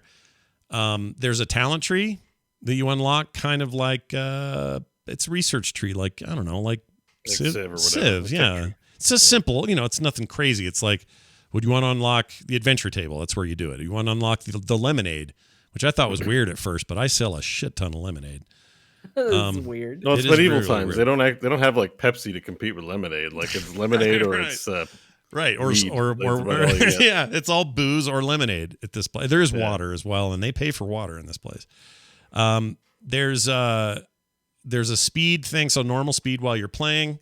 And then there's crank it up to super fast speed if you want to make your 12-hour or your 24-hour work day or whatever it is. I forget how long a day is. And there's a day-night cycle and stuff, and people are out walking around and coming to your thing. Once you get going, you can have that timer up and then pause if you need to go make a purchase or rearrange a table. You're trying to have people not get pissed and leave, so you want to balance, how much support staff you have versus how many people are in the capacity of the room. When you start, it's real small. You keep expanding, you get bigger walls and bigger platform, and you can change the floors and the wall types, and lots of skins get unlocked and stuff just to make everything look different. The quality of the tables. People mess up, like if you poorly structure your tavern, you don't get drinks to people in time, the customers get mad, and you get incidents like you can, yes, you can have some of that. They are not super frequent, and this is the part that I wanted to not warn people about. But if you're coming to this, and if any of this sounds like, oh, this sounds great, Scott, what a rad cool game, if you're coming to this going, well, what I really want is a really difficult game, this is not that.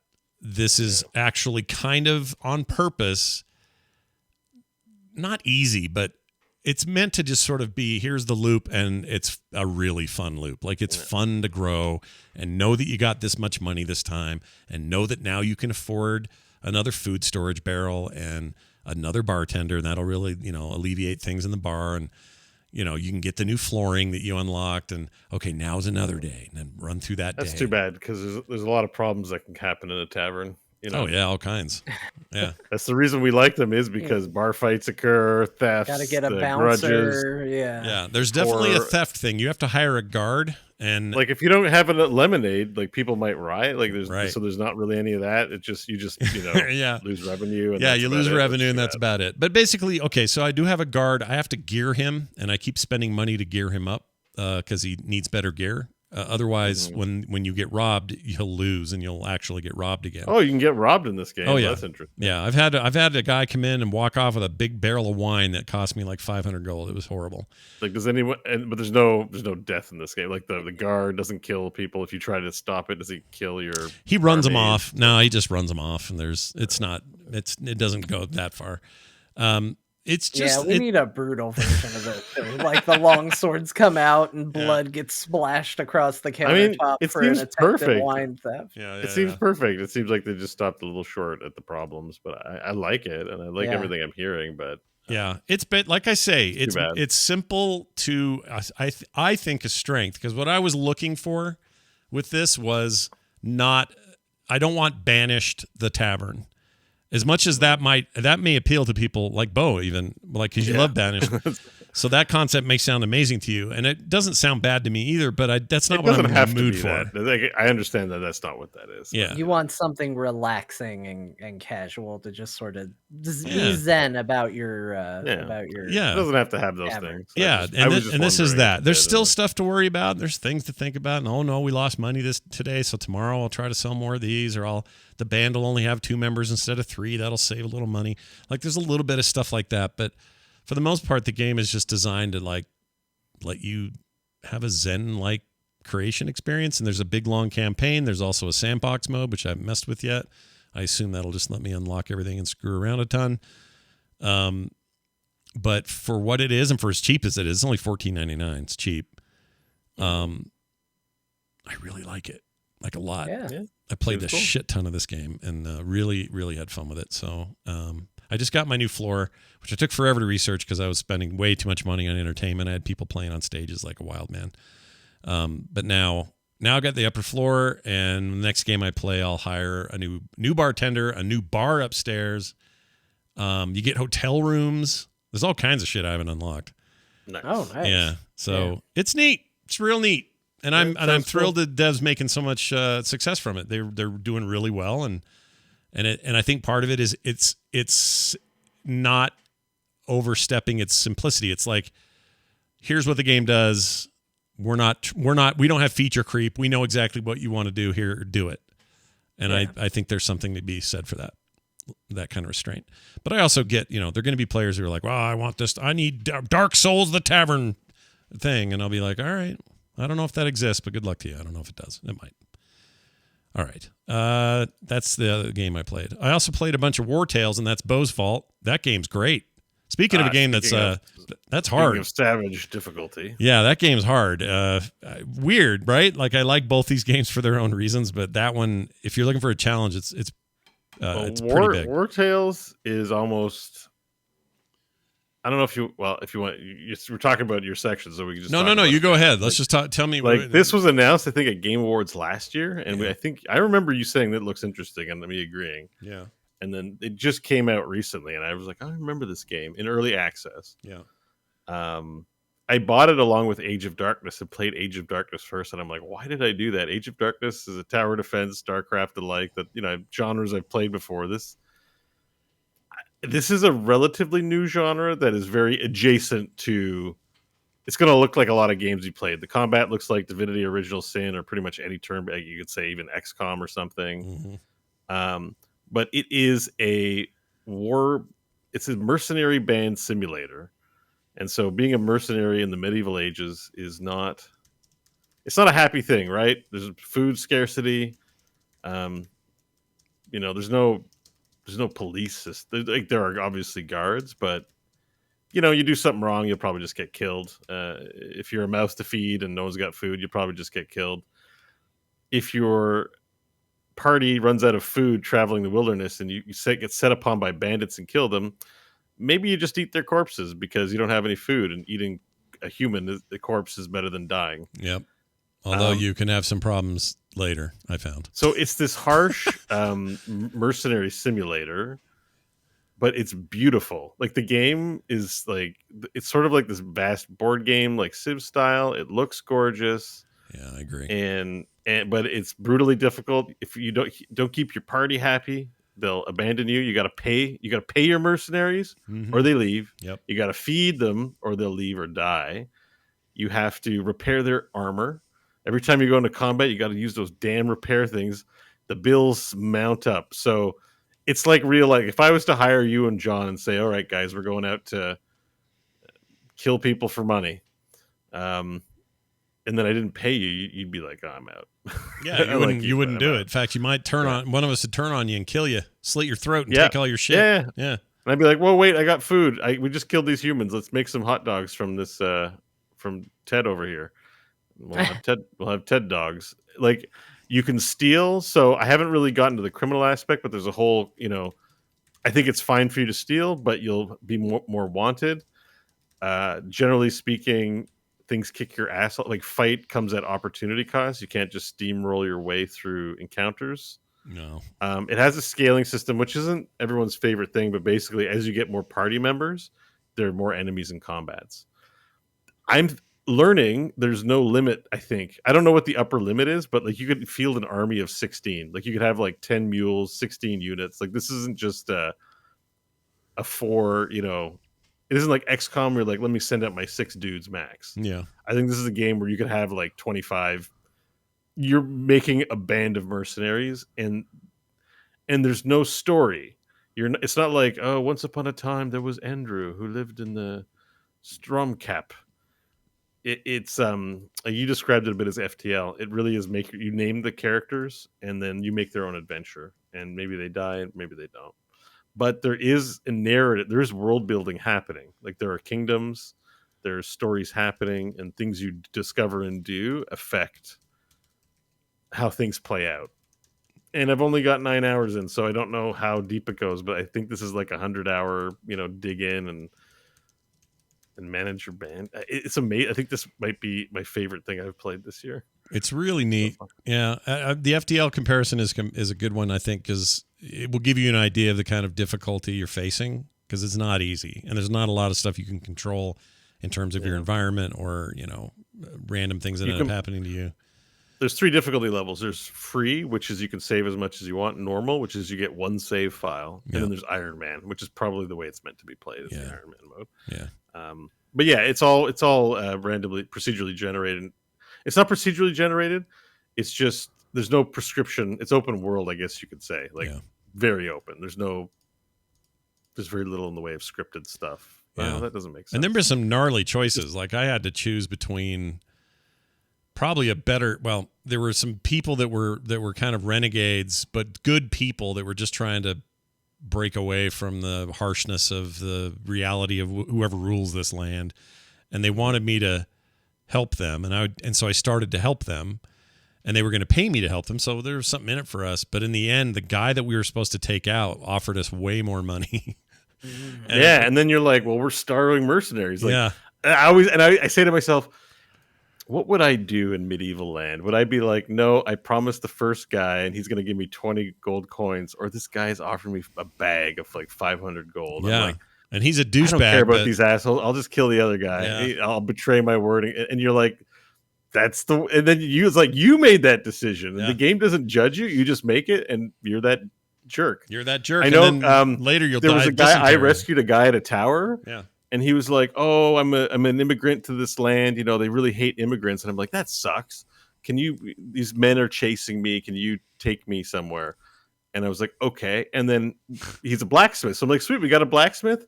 But then I started getting attacked by all these like knights, and they were kicking my ass. And on the third encounter, I was like, it's way too expensive taking these fights all the time. I'm getting my ass kicked. I'm out of food. I'm out of repairs. I just gave. I'm like, here, you can have him.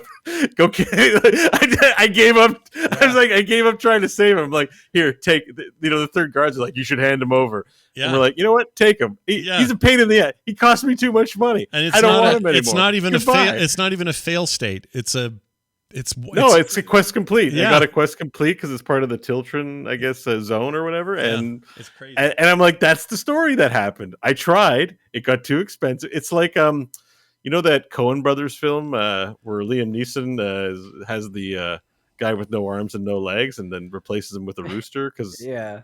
And then to dispose of the guy, he just ties him to a rock and throws him in a river. Wait a minute.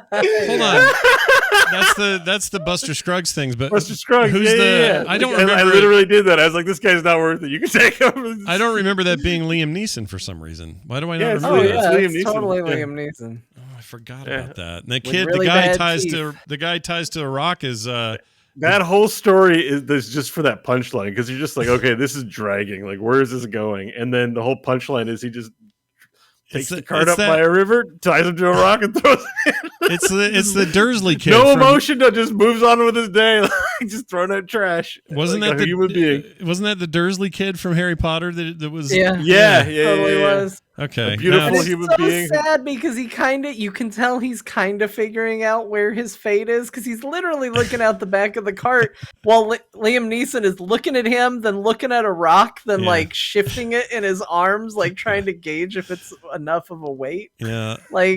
Oh man, that story is like it's like funny and haunting at the same time, which is a really weird correlation. Two things that you don't the think whole would go movie's together. good, but that story in particular sticks. I always think about that. I'm like, that's like Liam Neeson dropping that guy into the river. Yeah, that stuck with me too. Now that I think about it's so brutal how unsentimental it was, but how much of a relationship they build with the characters. Anyways, this game is like that. It's like that Buster Scruggs story. It's just unsentimental, and it's you making the decisions. Yeah. And I love it. I love this game so much. Yeah, it's quite good. So it's quite good. I like it a lot. Just to sell it too, it has beautiful landscapes, although it's a bit simple in some ways. But I like the world map, but also the music is Witcher adjacent. It reminds me a lot of some Witcher tracks, just with the instruments and stuff, and that helps. I think the battles are the things that they're the things that feel the most empty. The world itself is big and lush and beautiful on the overworld. You go into a single fight and it kind of zooms in, and you're always in sort of a field with no cover, and you're just there, like you're just fighting. They could beef that up a little bit with some cover mechanic, or maybe, I don't know, just throw some stuff in there. But I think there's going to be a lot when you get your party up to 16 dudes, like just, and they do level up and you get abilities. So I think it's going to scale into being a lot where you might not need it once the game is in full swing. I did like the winter. So I went up to a hill and it was snowing like crazy, and that actually decreases your visibility on the battlefield. So like the snow blizzard while fighting was amazing. Like I felt like, oh my god, we're in a blizzard fighting wolves. Oh, and that's what I got to catch a wolf. 10 wolves attacked us, and I was like, oh man, we got to kill these wolves. I'm like, I wonder if I can catch it. And it's like, yep, you can catch it if you have chains or a rope. And I'm like, I've got rope. And so we caught a wolf, and I named it Tedna. Nice. And then later, Tedna died. Oh, so the wolf's now dead, and I didn't bother reloading. I was like, that's what happened.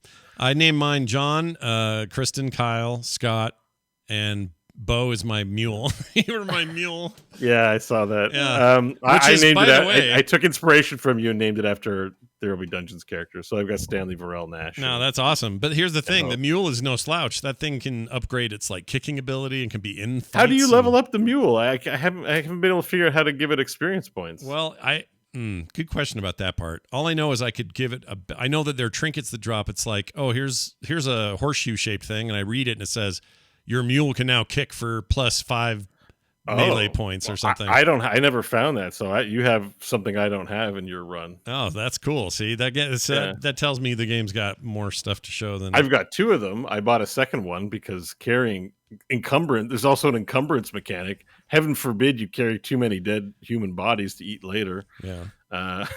You won't be able to walk around. You got to eat that stuff right away. Well, I think what we've determined here is that the world of Tavern Master and the world of Wartales are not in the same universe. They are in different universes. They're the complete opposite in terms of hardcoreness. I guess this wants you to suffer a little bit.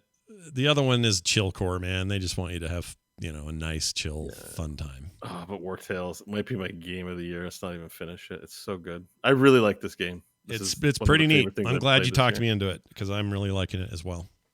Quick mention: a Shipbreaker got an update. They added a new Atlas class ship, which this is not going to matter to anybody unless you played Shipbreaker, where you tear ships apart and salvage them for money.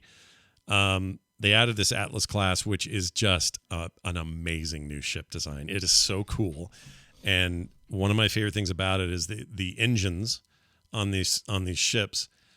You have to take them apart in a totally different way than any of the other ships they've introduced into the game. And when you finally figure out how to do it right, it's insane. It's basically a long tube. Each nacelle is this long tube, and on the outside is the engine part, and on the inside is all the piping and fuel. And so what you have to do is like a two-step thing. You got to burn these points that connect fuel to the engine, quickly pull the engine out while shit's on fire in that tube because you've caused it. Then you got to fly through that tube, float through there in your suit, try not to get burned. I've done it plenty of times where I have and haven't, so there's a good chance you won't if you're just flying good. You got to get past these like shooting flames coming out of these pipes. There's an alarm going off. You're breathing heavy in your suit. If you get to the end just in time, you hit the power or you hit the shutdown on the fuel, it shuts the fuel off, and the whole tube just goes, oh, it's so cool. It goes ka-ching, and kind of floats apart like this, like in two big giant halves. And now you've got these huge barge-sized half tubes that you got to wrangle with your tethers and aim them into the thing and suck them into the reclaimer and make a bunch of ship money from it. It's amazing. It's a great new update. I freaking love it.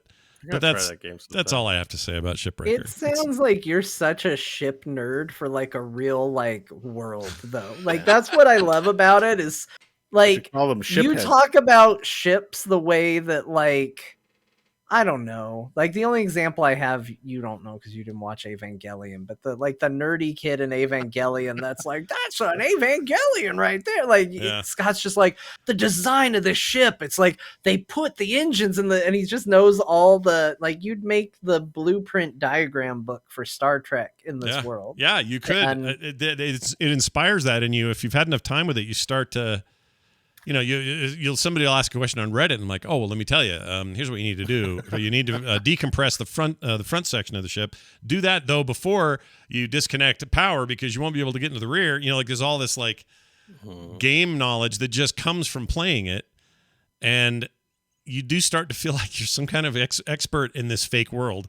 And it's like you could be a plumber and understand how to properly dismantle and assemble plumbing. Yeah. Or you could be a ship dismantler and you're like, let me tell you, do not take the plating off before powering down the warp nacelles. Yeah, no. And before you power down the warp nacelles, make sure you get over here and turn these switches off. Make sure any, the exhaust isn't running into the room. Yeah.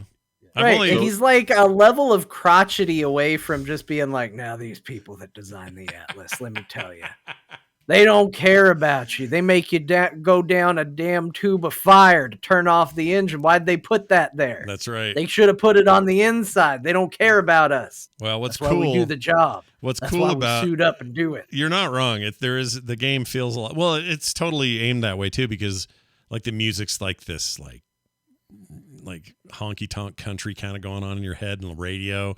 The guy that you're working for is always now Cutter. You make sure you don't take that thing over there and like there's a lot of that going on. But it's also space. It's just that all the dregs of society are have to work there because there's no other jobs on Earth, and it's all very kind of dark, really, if you think about it. But I also like their naming conventions for this stuff. So the patch for the Atlas ship is Atlas tugged because the idea is like you got to tug this ship. It's funny for a lot of reasons. Yeah, there's all kinds of funny reasons. But anyway, my only complaint about the game is I just wish they would hit 1.0 sooner than later so that we can just have a finished game. But it's feeling better than ever. It's still the game that's not finished that I love the most. I just love Shipbreaker. Could play it all day. Played a bunch today. In fact, took apart 2 Atlases. They do take a little time. That particular ship is kind of complicated, and I'm new to it, but it's not so bad. And when you clear one and get all the levels and don't have any waste, oh man, there's no better. So I went to the site to make sure Steam page to make sure I had it wishlisted, Yeah. And I just love that it says here, major update, new double-decker ships. And I'm like, Yeah. it sounds so unexciting. I'm like, great, a double-decker ship. But like the ship heads, I'm sure it's like, oh, sweet. Yeah. You know, like, Yeah. I still want to play it. I'm still interested. It's but a it's just really funny cool how, game. like, Yeah.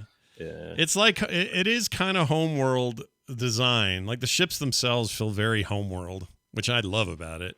Well, I heard this might be in the Homeworld universe. Yeah, there was some talk. I don't know if the devs ever confirmed it, but I don't know. It's That spiritual. Homeworld 3 is on the way too, huh? Like spiritual connection to the game or something. I don't know, but it rings all my bells, and I can't wait to play more of it. All right, John. 3 in 2022. Yeah, no kidding. How's Halo Infinite campaign for you? And get ready, everyone. John's got a statement that may ruffle a few feathers. I didn't think it was going to be that controversial, and then I posted it on Twitter, and apparently it was controversial. Yeah. A lot of people agreeing with me, but also a lot of people with strong opinions to the otherwise. Yeah. But let me first just start by saying I think Halo Infinite's a really good game. I'm having a lot of fun with it. I think it is the stuff they've added to Halo. Yeah. Doesn't feel superfluous. Like it feels like it should have been there all along. Like the grappling hook is so cool. Yeah, it's great. Like it's really rad. And like some of the stuff I've done with that has just made the kind of like, it's a cliche to be like emergent gameplay, but like it really has been. Like the coolest moments in Halo Infinite are the moments where you go into a fight and you're just like, I don't think I'm going to win this. And you go charging in and you're getting headshots, and then you're out of ammo with that gun, and you use the grappling hook to pull another gun into your hand and you shoot that. Or then you just pick up like one of those explosive canisters and you throw that.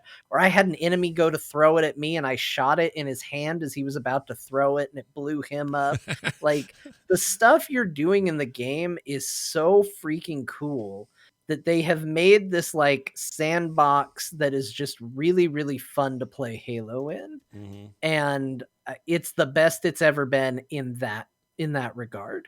And I want to stress, like, I am still in the absolute throes, as you're about to hear, of just playing Final Fantasy. Like, oh yeah. But I have on multiple occasions, not just because it was down for an update, gone and played Halo and chosen to play Halo over it. That's how much I'm enjoying the game. So before I get to making everybody mad, Yep.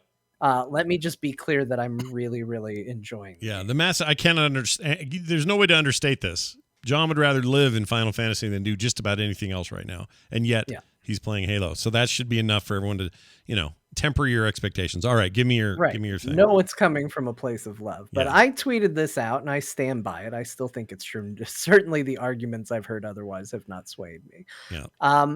It's time to retire Master Chief. He is a shitty character, and he kind of always has been. And I don't think we need to keep following his adventures, specifically as the main protagonist of Halo. So I have two other points, but let me start with that.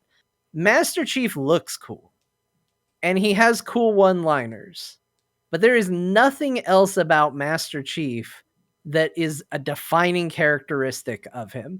You can give one-liners to literally any other character in the world, and they are now equally as cool as Master Chief. He's a blank slate in a lot of ways. I agree. He's just like Doom Guy, except not as brutal. Like he's nothing. Like all he is like, hey, you can't go in there. There's too many of them. And he goes, no, there isn't. And it's like, okay, cool. Like it is cool because he's going to go in there and do it because you're going to do it. And that's going to be neat. But we don't need him. And I'm already seeing one of the arguments here. But John, they got rid of him in Halo 5 where you followed other Spartans and it was the worst. First of all, that's a really, let's not go there, because Halo 5, we knew Master Chief was in it. They didn't get rid of him. Yeah. Like everybody knew you played as Master Chief in it. Yeah. So of course everybody's just waiting for him to show up. Yeah. There are 2 Halo games where you don't play as Master Chief.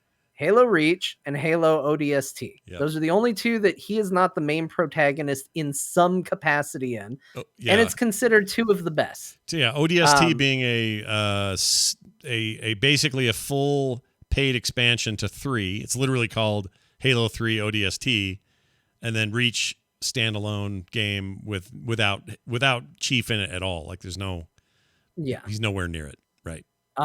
So and I will acknowledge, because we're gonna just hear otherwise. Halo, the 3 most popular Halo games seem to be Halo 3, Halo Reach, and Halo ODST. Yeah. Those are the 3 that most people go, those are my favorite Halo games. Those are the best. Yeah. But Master Chief is the main character in only one of those games. Yeah. And even if, like, okay, Halo 3 is number 1, it isn't number 1 because it has Master Chief in it. Nobody's like, well, I really liked ODST and I really liked Reach, but the only thing it was missing was the witty banter of Master Chief, and then it really would have won out. Yeah. It just doesn't need to be. And if you said on one hand, John, here's what your choice is. You can play as the green Spartan man that's been in a bunch of games and is going to have a bunch of needless lore and baggage coming with him because it's the same guy. Or you can play a different Spartan, and when you unlock customizable armor, you actually get to equip it instead of go into multiplayer mode to see the cool thing you equipped. Because Master Chief's boring as shit and doesn't get to change his armor ever. Yeah. Like, I would take a customizable character 100 times over that. Like, we don't need Master Chief. There's nothing about him that you need except that he brings a history of lore that is not very good or interesting to confuse an otherwise good game. So I think, look, let's give him a good send-off. Let's put him, I don't know how Infinite ends. Maybe he dies. But let's give him a proper ending, and let's tell the ultimate Master Chief story, and then have him retire to be like a trainer, or make him a VI for all the future Spartans to talk to in their head. And he can tell them what witty, stupid thing to say before. He'll just be in your head, and you'll be like, what do I say, Chief? And he's like, what would they tell you? They said that we got to get away from the bomb before it blows up. Say, I don't. And you go, okay, good. We'll do that. We just don't need him. All right. Can I give you the counter to that before you move to the next point? All right. Yeah. The counter to that is, I actually agree with you. I don't have much to disagree with here, except he has icon status. And that's really hard to argue with people about, because icon status means you're the Mario of your world.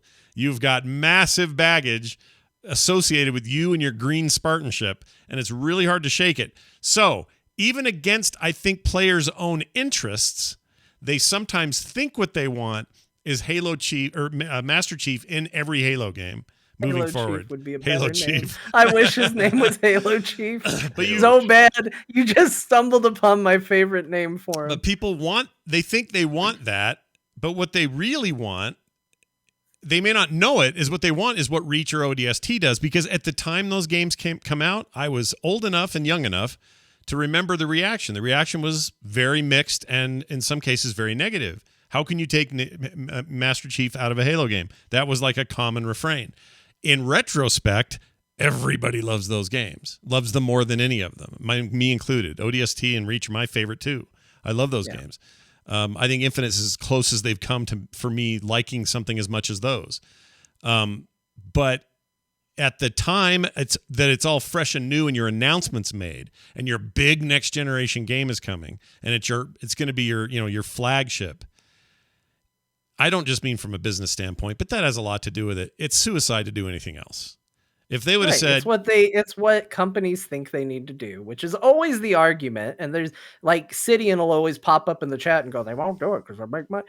Like, once again, yes, I understand why the decision's being made. That doesn't make it the right decision. Like, and we can all go like, yeah, they're going to make a bunch of, but it's not the interesting choice. It's not the fun choice. It's not the isn't Master Chief the most Doom guy of all of them because he is so vanilla? Yeah, like, I would argue. I found I kind of appreciate about them. I haven't played all the Halo games you're talking about, so I can't compare. I could be completely off base. I haven't played since 3, and I dropped 3, so I'm not a huge fan. But I do like his, the fact that I don't know what he looks like. He's an everyman, and he's just justice itself, right? The guy's like, well, let's go save ourselves. And he's like, we have to do something. Like, he's just he's not going to let you off the hook on your responsibilities at all. Like, No. he's like the No, world's he's not. most intense teacher.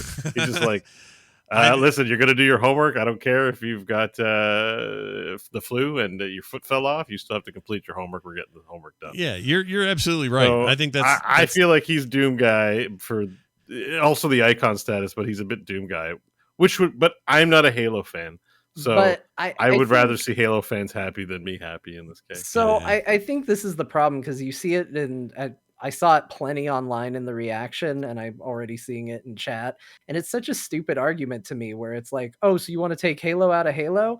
No, I want to do what they did for Well, 2 you're not Halo saying games that. already. You're not saying that. I don't. And was successful at. Like, they've done it before. Like, that's the thing. I'm not treading new ground going, hey guys, what if they didn't put Master Chief in a Halo game? They've done it. They've done it twice, and it was good both times. Like, it's not a crazy proposal that's absolutely unheard of. Yeah. Like, it's literally been done, and it's been done successfully. So I don't think it's earth-shattering. And for the record, I actually think Master Chief is all right. Like, he is kind of boring, but you know, there is a place for the generic action I'm going to go give the Covenant back their bomb, like, character. Yeah. Like, but here's the problem, is we're now like 6 games in. And so when you say we need to put Master Chief in the game, it's not just put Master Chief in the game. Part of it is, one, he has to look the way he does. Like, heaven forbid he's a color other than green.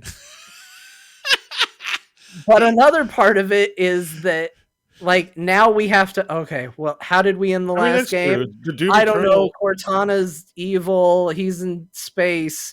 I guess we got to answer this bullshit. Do you really want to answer it?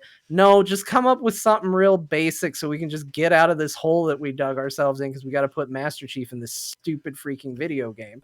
Like, if it could just be Master Chief appears wherever he's needed, like, I'm all in on Master Chief then. The problem is it comes with a bunch of lore that's incredibly uninteresting just to bring him to the stage.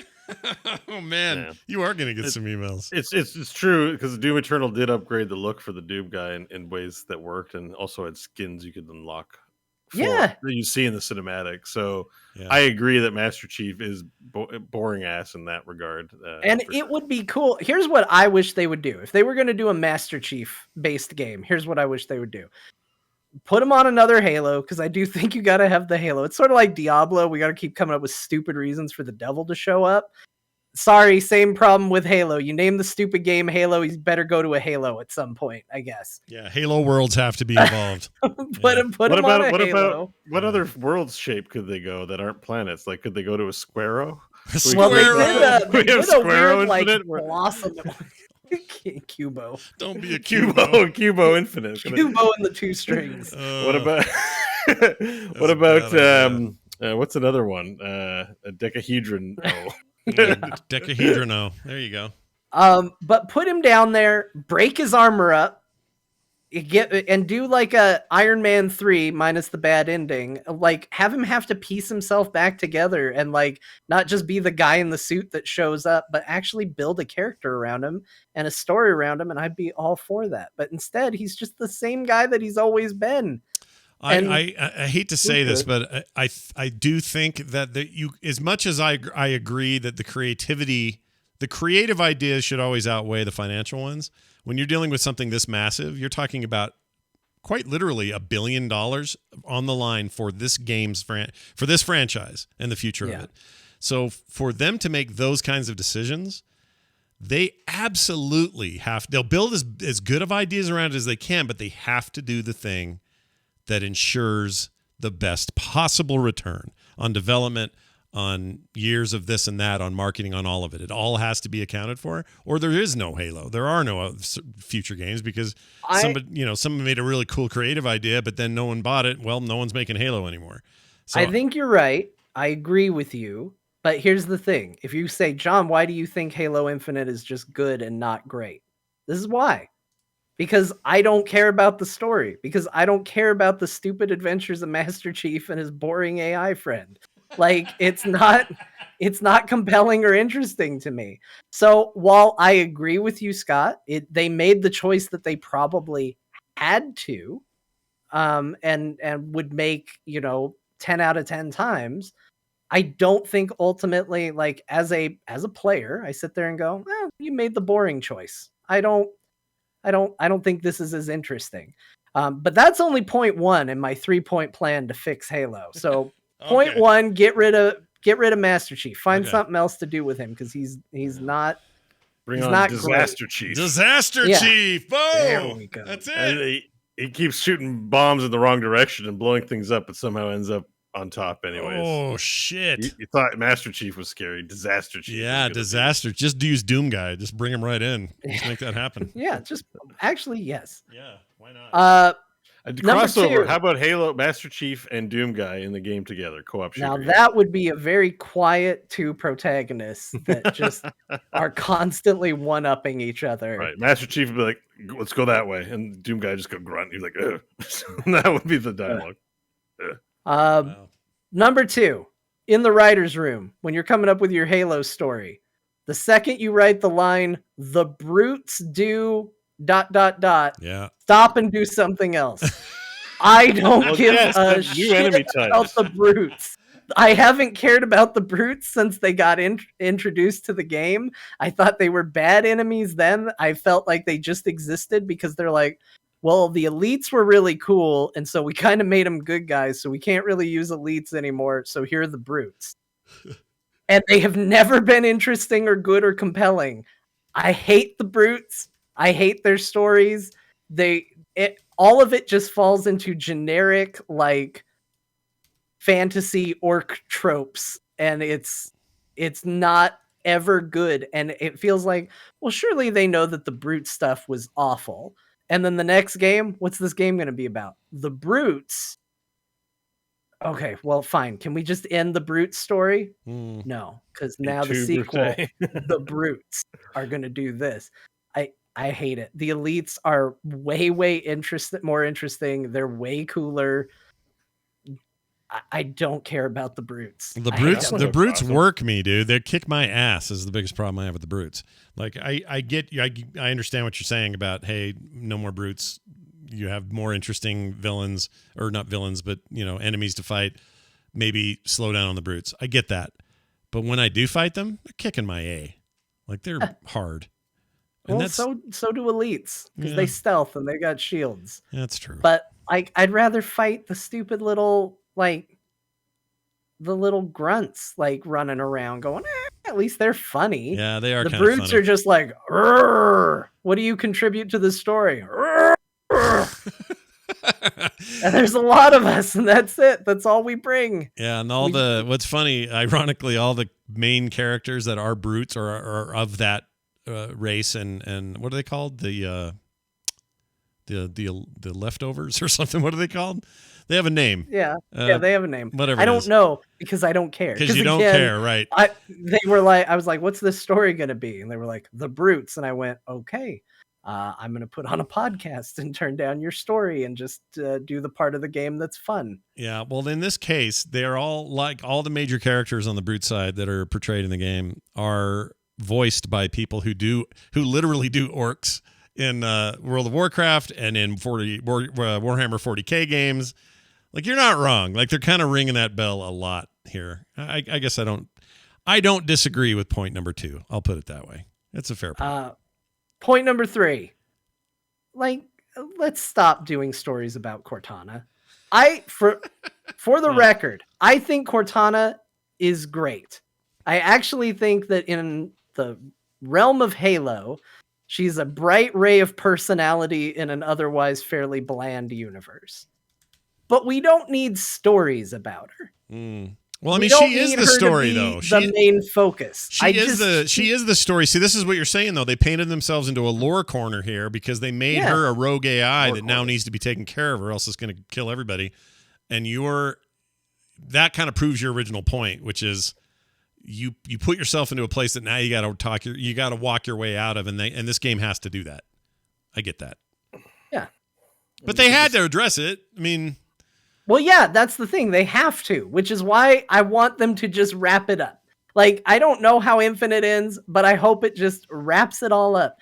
and find some way. I don't care what it is. I don't care if it's time travel. As much as I would hate just like time travel, go back to a time where it's just like before the brutes showed up and took over the story, and just like, well, we're back in time. There's a million Halo rings, and the Covenant's here, and it's Covenant versus humans, and that's all it is.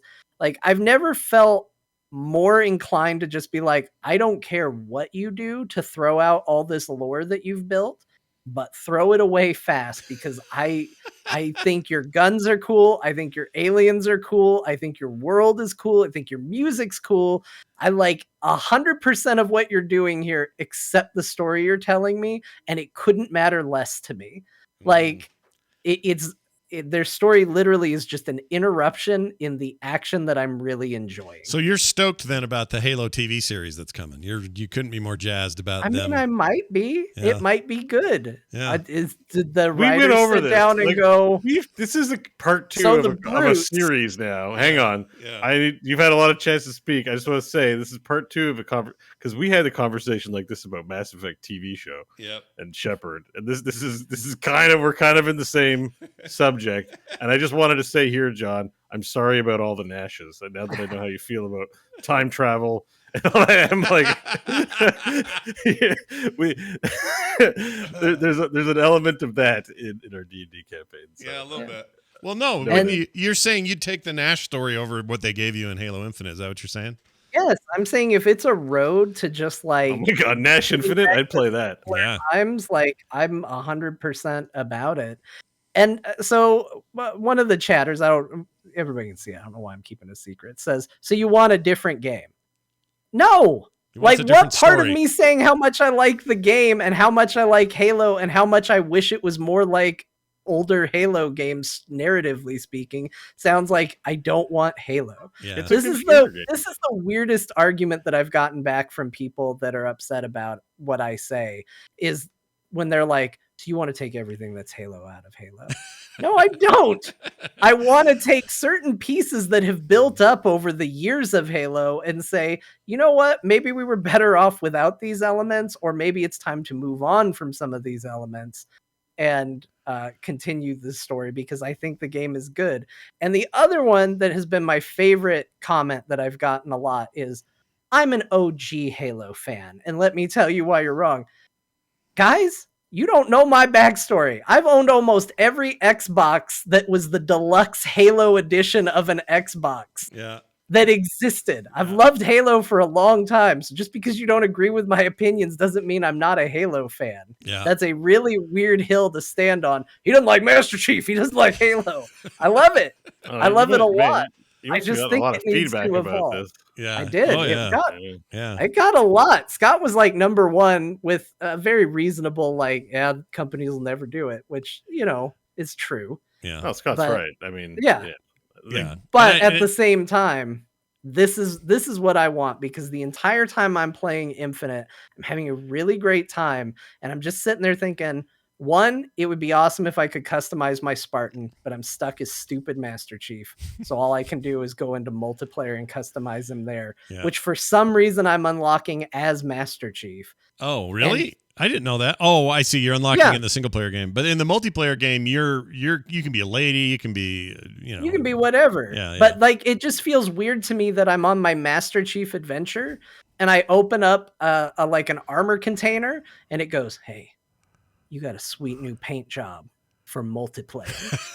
It's like, what? Yeah, I don't disagree with that. What are you talking about? I don't think there should be any hard or fast laws on Master Chief not being able to suit up in other stuff while he's out there and looking cool. There's, like, there's heaven nothing wrong forbid with he's that. not green. Yeah, like let's use the best analog for that is probably like Metroid. You know, when Samus starts out in those games, she's usually fully stacked, and then she gets her butt kicked and she loses all her powers, and so then she got to go find everything again. But at the end of the day, she's starting in her little Samus suit and working her way up to full armored Samus mode, and that's fun to do. Like, it's fun to see her evolve and change and look different and all of that. I think that would be good. I agree. I can't argue with that. I thought giving Master Chief like a tech tree to kind of evolve, like, because you get those abilities where it's like, now when I shoot my grapple hook, it has and like electric energy running through it, so it paralyzes enemies when I hit them. That stuff's super cool. I'm just saying, don't half-ass it. Go to the next conceivable thing and have it reflected on the character. I mean, they sort of do. You see the energy on the whip, but like, why can't his armor change? You know, you put a grappling hook on his arm. It can. Doom like- Eternal does it. You can get like- skins for single player. Yeah, and then change you the way he looks. Yeah, we it's know possible. it's possible. They just didn't do it. They just didn't because Yeah. I'm not sure about this, but I think the development was a bit troubled on this one too. Although It sounds like it. They pushed out a yeah. good product in the long run.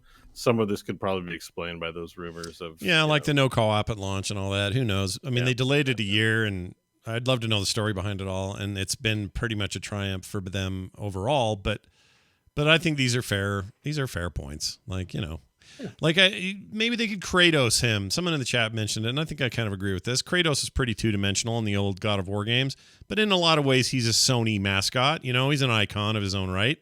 And the new God of War really fleshed him out. Like in a way that was true to the character and true to the legacy of the games, but really made him interesting and new and fresh and, I don't know, more depth and all that.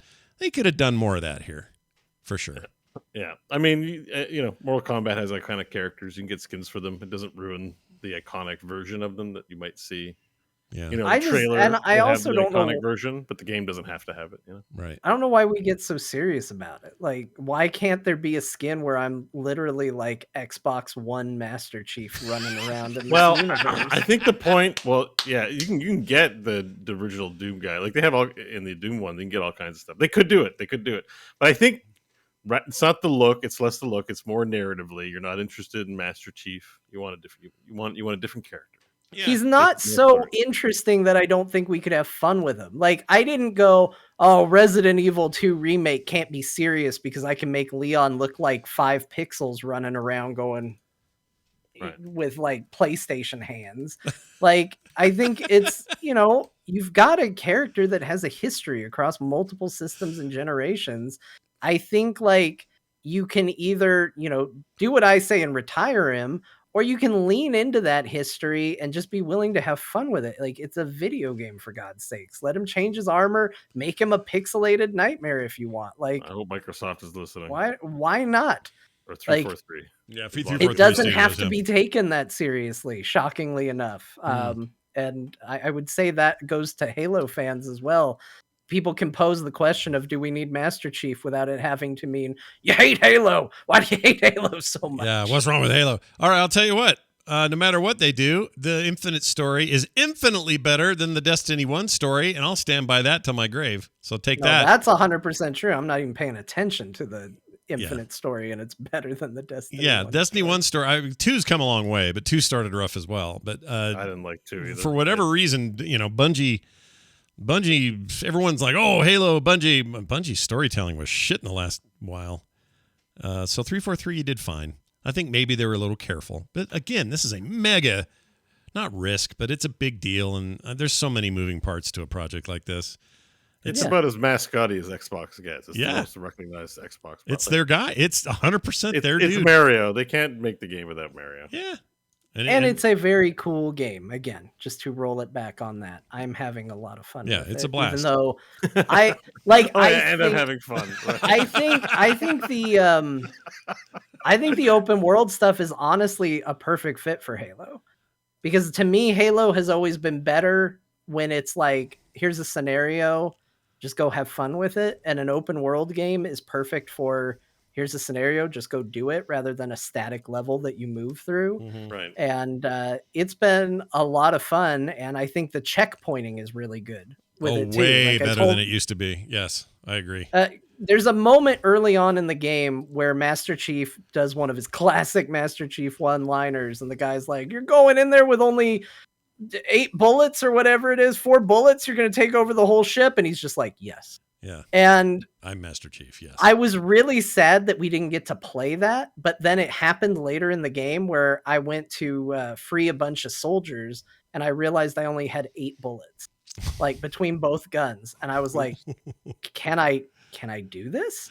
And I went in and I looked like a damn badass. I felt like John Wick. I went in and I shot one guy and then grabbed a canister and threw it at another guy, then meleeed a guy, took his gun, started using that, and I cleared the whole camp starting with only 8 bullets. Yeah. And it felt super cool. And Yeah. that's what the game's absolutely the best at. Oh, and it's that's so the good at part that I'm stuff. loving. Yeah, so good at that stuff. The rock, paper, scissors of the combat is amazing.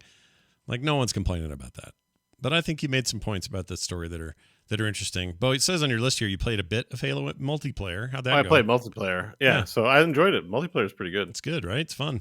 Yeah, it's fun. It's competent. Servers work. Lots of people playing. I got teabagged by 2 guys at the same time. Wait, they teabagged you? I thought they took the teabagging out. How'd Yeah, I they do it? totally got teabagged. I thought you said it wasn't in the game. That's what I read. streamed it. I read a whole thing that said, yeah, we took it out. We didn't want it to be. I got whatever. teabagged. I have proof. It's somewhere on my stream. I should go clip it so I can show you. But okay, I'm pretty sure that's what happened. I mean, I remember saying, "Oh my god, I'm getting teabagged," and laughing. maybe they found a way around it, which was kind of my point in that discussion. Is that no matter what rules you put in place, people still figure out a way to. Yeah, exactly. You might as well just Might as well just let 'em you know. go. Anyways, it was fine. I mean, so what's interesting about multiplayer is I played with the controller and I was sucking. Mhm. So I plugged in a mouse and keyboard to the Xbox. Halo multiplayer on Xbox fully supports mouse and keyboard. Yeah, it does. boy. I went from going like 7 kills, 10 deaths to 15-2. I was like I was just mowing people down. I was like, it was like night and day. Yeah. Anyways, and then I got tired and started to do worse. But I had some Brutal. really solid games early on, like That's great. 2 to 3 deaths and kills in the double digits, high KDA all the time. You should get into that. You should do ranked. There's ranked in there, Yeah, maybe. I don't know. Like, again, Halo's not my favorite game. Like, Wartales is. I'm hearing the call of Wartales, and I've been playing Mortal Kombat as well, which we might chat about a bit. But yeah, no, multiplayer is great. I think it's multiplayer is solid. Yeah, I do too. It's good. real good. I'm gonna keep at it. I need Tell to us. use my skins that Master Chief unlocked for me. There you go. Yeah. But other than that, yeah. Yeah. Well, tell us about a game that has plenty of skins. How's MK11 treating you there? Did you? Oh, Mortal Kombat 11. So yeah, it's fun. I played through the campaign, and it's so stupid, but it's so amazing. Like, it's just so over the top and ridiculous, and so I kind of like it. Raiden's a goofball, but he's a cool goofball, and Johnny Cage is hilarious, and the whole story is great. But what I really enjoyed is that there's a DLC campaign that gets added with Shang Tsung, and that's modeled after the forget the actor's name, but the original actor in Mortal Kombat and the guy from Man in the Castle. We talk about him all the time. He's great, and it's so it's him as Shang Tsung, and Kerry Tagawa, that guy. I love that guy. Yeah. I just don't remember his name. Yeah. But he that little bit, because it's like he's clearly going to betray everybody, because the way the story goes, Shang Tsung comes back and he's clearly going to betray everybody, and he's like, maybe I will, right? All right, stuff's the line. And he just does it for so long. It's so great. And then when he does come back and you get to play as him, you're like, yes, we betrayed everybody. Yeah. And he's a spit image of the real dude. They really went nuts on that. It looks really much a lot like him. Yeah. It's really well done. And like overall, the overall Mortal Kombat package is really fun. So I've gone beyond the campaign and I've been playing a lot of Towers of Time. Mm-hmm. So I've got about maybe 100 matches. I'm focusing in on one hero. I chose Katana just because I like long combo strings, and she had some when I tried them out in the campaign. She seemed to have long combo strings. So I've been playing a lot of Mortal Kombat. Like, I've been just doing Towers of Time, which they have a lot of single player modes to do, like endgame wise. It's actually, even compared to 10, 11 is actually kind of stunning. I mean, they had towers before, but it's actually kind of stunning how much they have. There's consumables, there's a whole ecosystem. There's things called raids where I think you can take 3 fighters and beat one super souped up boss and stuff. Like, there's just all kinds of crap to keep playing Mortal Kombat in there, which is nice because I don't play many fighters, but usually once you're done the campaign, it's just play the matches and practice until you can play with friends. So there actually is kind of a game loop to give you an excuse to play. So it's replaced Wild Rift as my before bed game. And for people listening, people have reached out and said, "Are you still playing Wild Rift?" I mean, yes, I still like it and I want to log in, but like Mortal Kombat's my before bed game now that's taken over Wild Rift time. It's really enjoyable. I'm getting pretty good with Katana. And I did all the training. That's what I want to talk about. Training in that game's really robust. You know how like they talk about pro players, there's in iframes and startup times and recoveries, and like there's just pro fighters probably have a lot of knowledge about the game that you don't get involved in and you won't bother to look up. Yeah. So the tutorial is extensive and actually teaches you a lot of the nuance. Like I learned about what frame advantage is, for example. So by using faster attacks, you can get frame advantage by continuing to use fast attacks and in relation to how long the recovery animation takes on the enemy. And then all the moves, these times are actually listed in the game. And I'm like, how is someone supposed to remember all that? But now that I've played a lot of games as Katana, I'm like, oh, I'm starting to know what the fast moves are, what the slow moves are, and even like how to like do get up rolls and spend my bar and stuff. Like it's actually fairly dense in terms of strategy. Oh yeah.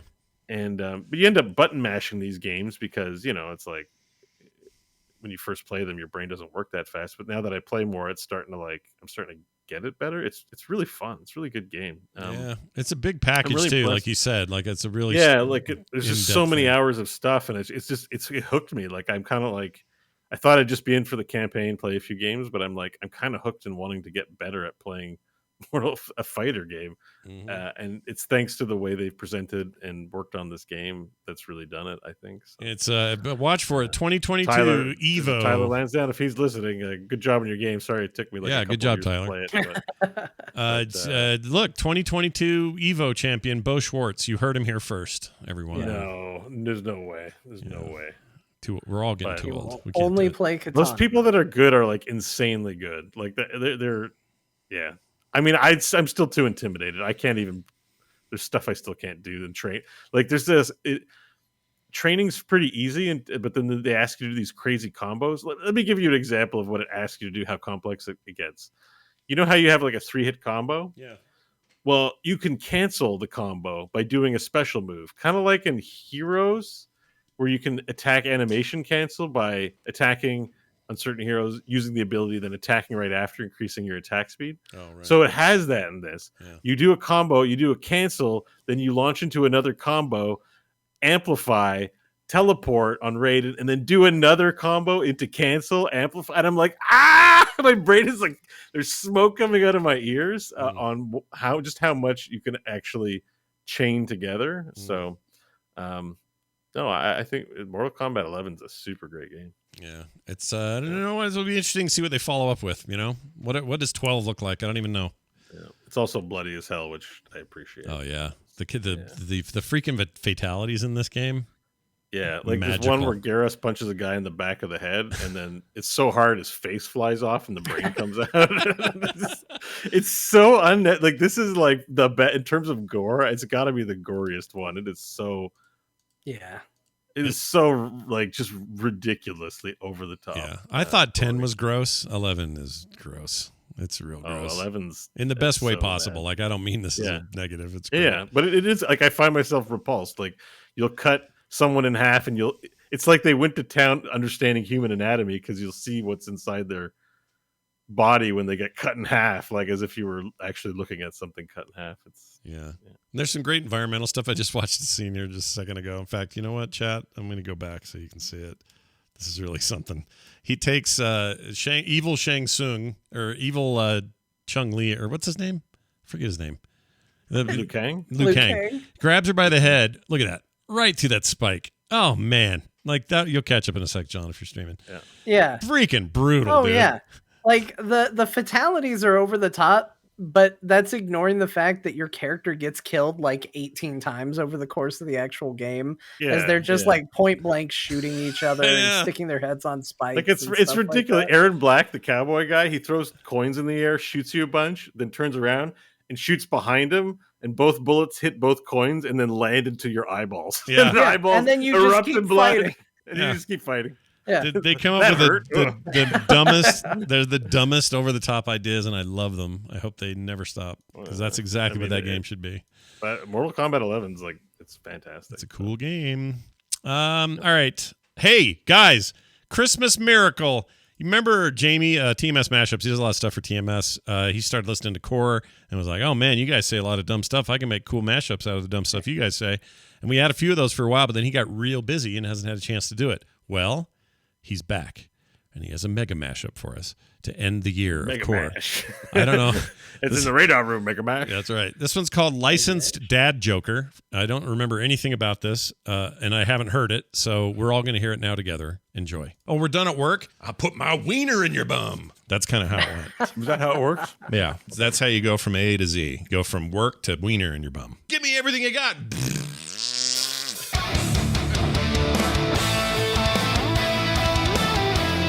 I use the word ejaculated in casual conversation far more than you might think. Give me an example. Oh. Give us a raw example of when John might throw that word out.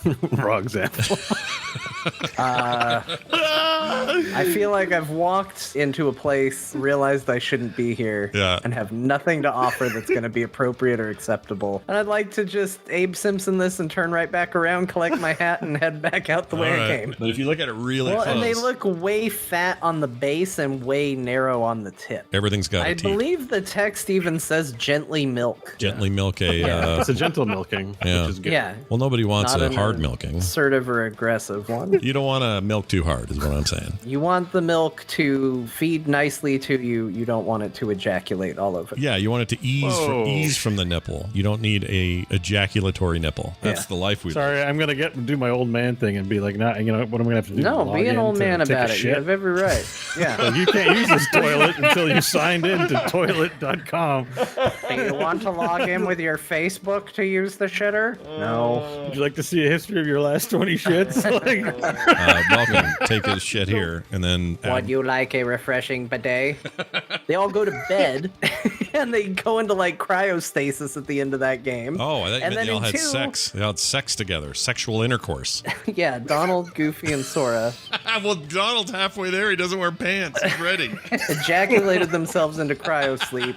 They're just saggy, freaking Diablo 2 looking demon lady boobs. Come to spin class. We're watching Game of Thrones. Like, no, there might be that would get accidents me to when, go. when they see the herpes penis. They'll want to be like, wow, and there'll be accidents. They're like, how did you manage accidents on a stationary bike? We showed the herpes penis. Oh, that'll get you. Yeah, that'll get you every time. Flipped over the handlebars. You've got to have a bunch of wieners and boobs. Did you ever hear that really dumb joke? What are Mario's suspenders made out of? No? Tell me more. What is that about? Denim, denim, denim. Oh, shut up, dude. That's terrible. Oh. I mean, you're a licensed dad joker now. You have the card, but holy shit, that's terrible. That was a national crime. Wow, man, that was something. Thanks, Jamie. You're welcome to make those anytime. Those are pretty great. It's a terrible that was joke. pretty good. I don't remember most of that. I don't remember 99% of anything I say anywhere, so... Why were we talking about watching Game of Thrones at spin class? I don't know what that was. No idea. I just and what's a herpes penis? What were we saying? What was that all about? Well, I remember the herpes penis is the penis in Game of Thrones where they cut to one of the actors who's peeing and they just show his dong for like no reason other than to gross you out, but it's got herpes on it. And he talks about it. He's like, look at my dong. Does it have herpes on it? And he's showing it to someone. They didn't say those weren't the lines though. Right? No, not herpes. No way Look at my that was the line. Look at my He's dong. like, look at my dong. Are these sores on my dong? So, like, I thought maybe there's something like that happened. Game of Thrones, he's saying dong. Do you like that I got into it? I actually grabbed my dong while I was doing that. Even you couldn't see because it's only from. Oh, I'm really glad you told us. I grabbed it to. I don't know why I would do that. I could have just said it, but really glad you brought that up. No, I'm sorry glad. I shared that. I also could have not shared that. Another- Eddard Stark, pray look over here. Does my dong have herpes on it? I believe upon your dong there is herpes. Yeah. That sounds legit. All right.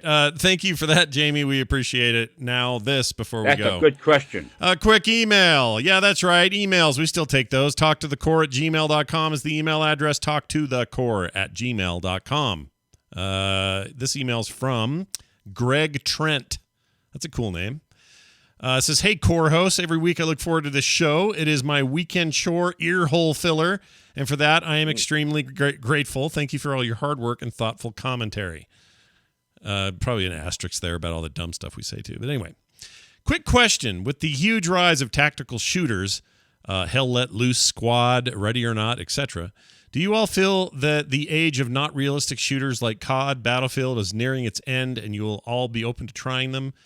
He also says, P.S. Scott is really hot on Ready or Not. Oh, no, I wrote that. Sorry. Such a What? dumbass.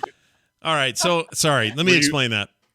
I know what you mean. It means you're excited about the game. Yeah, but I it sounds wrote like you're talking about a character in a show. You're like, that Scott is really hot and on Ready or Not. Yeah, Yeah. no, it's actually kind of, I don't even like the name of the game, but there's this game. It's controversial as of the last couple of days. Here I come. But if you guys ever played the SWAT game, specifically SWAT 4, and you wanted more of that, like tactical shooter stuff, apparently Ready or Not is like your answer, and it's got people are raving about that game.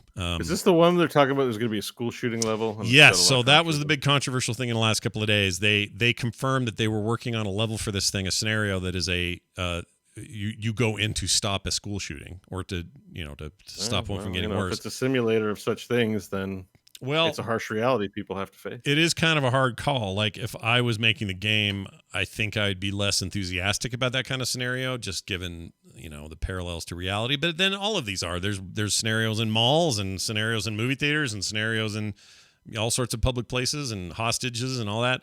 So I don't know that they should or shouldn't. I know it's pretty controversial.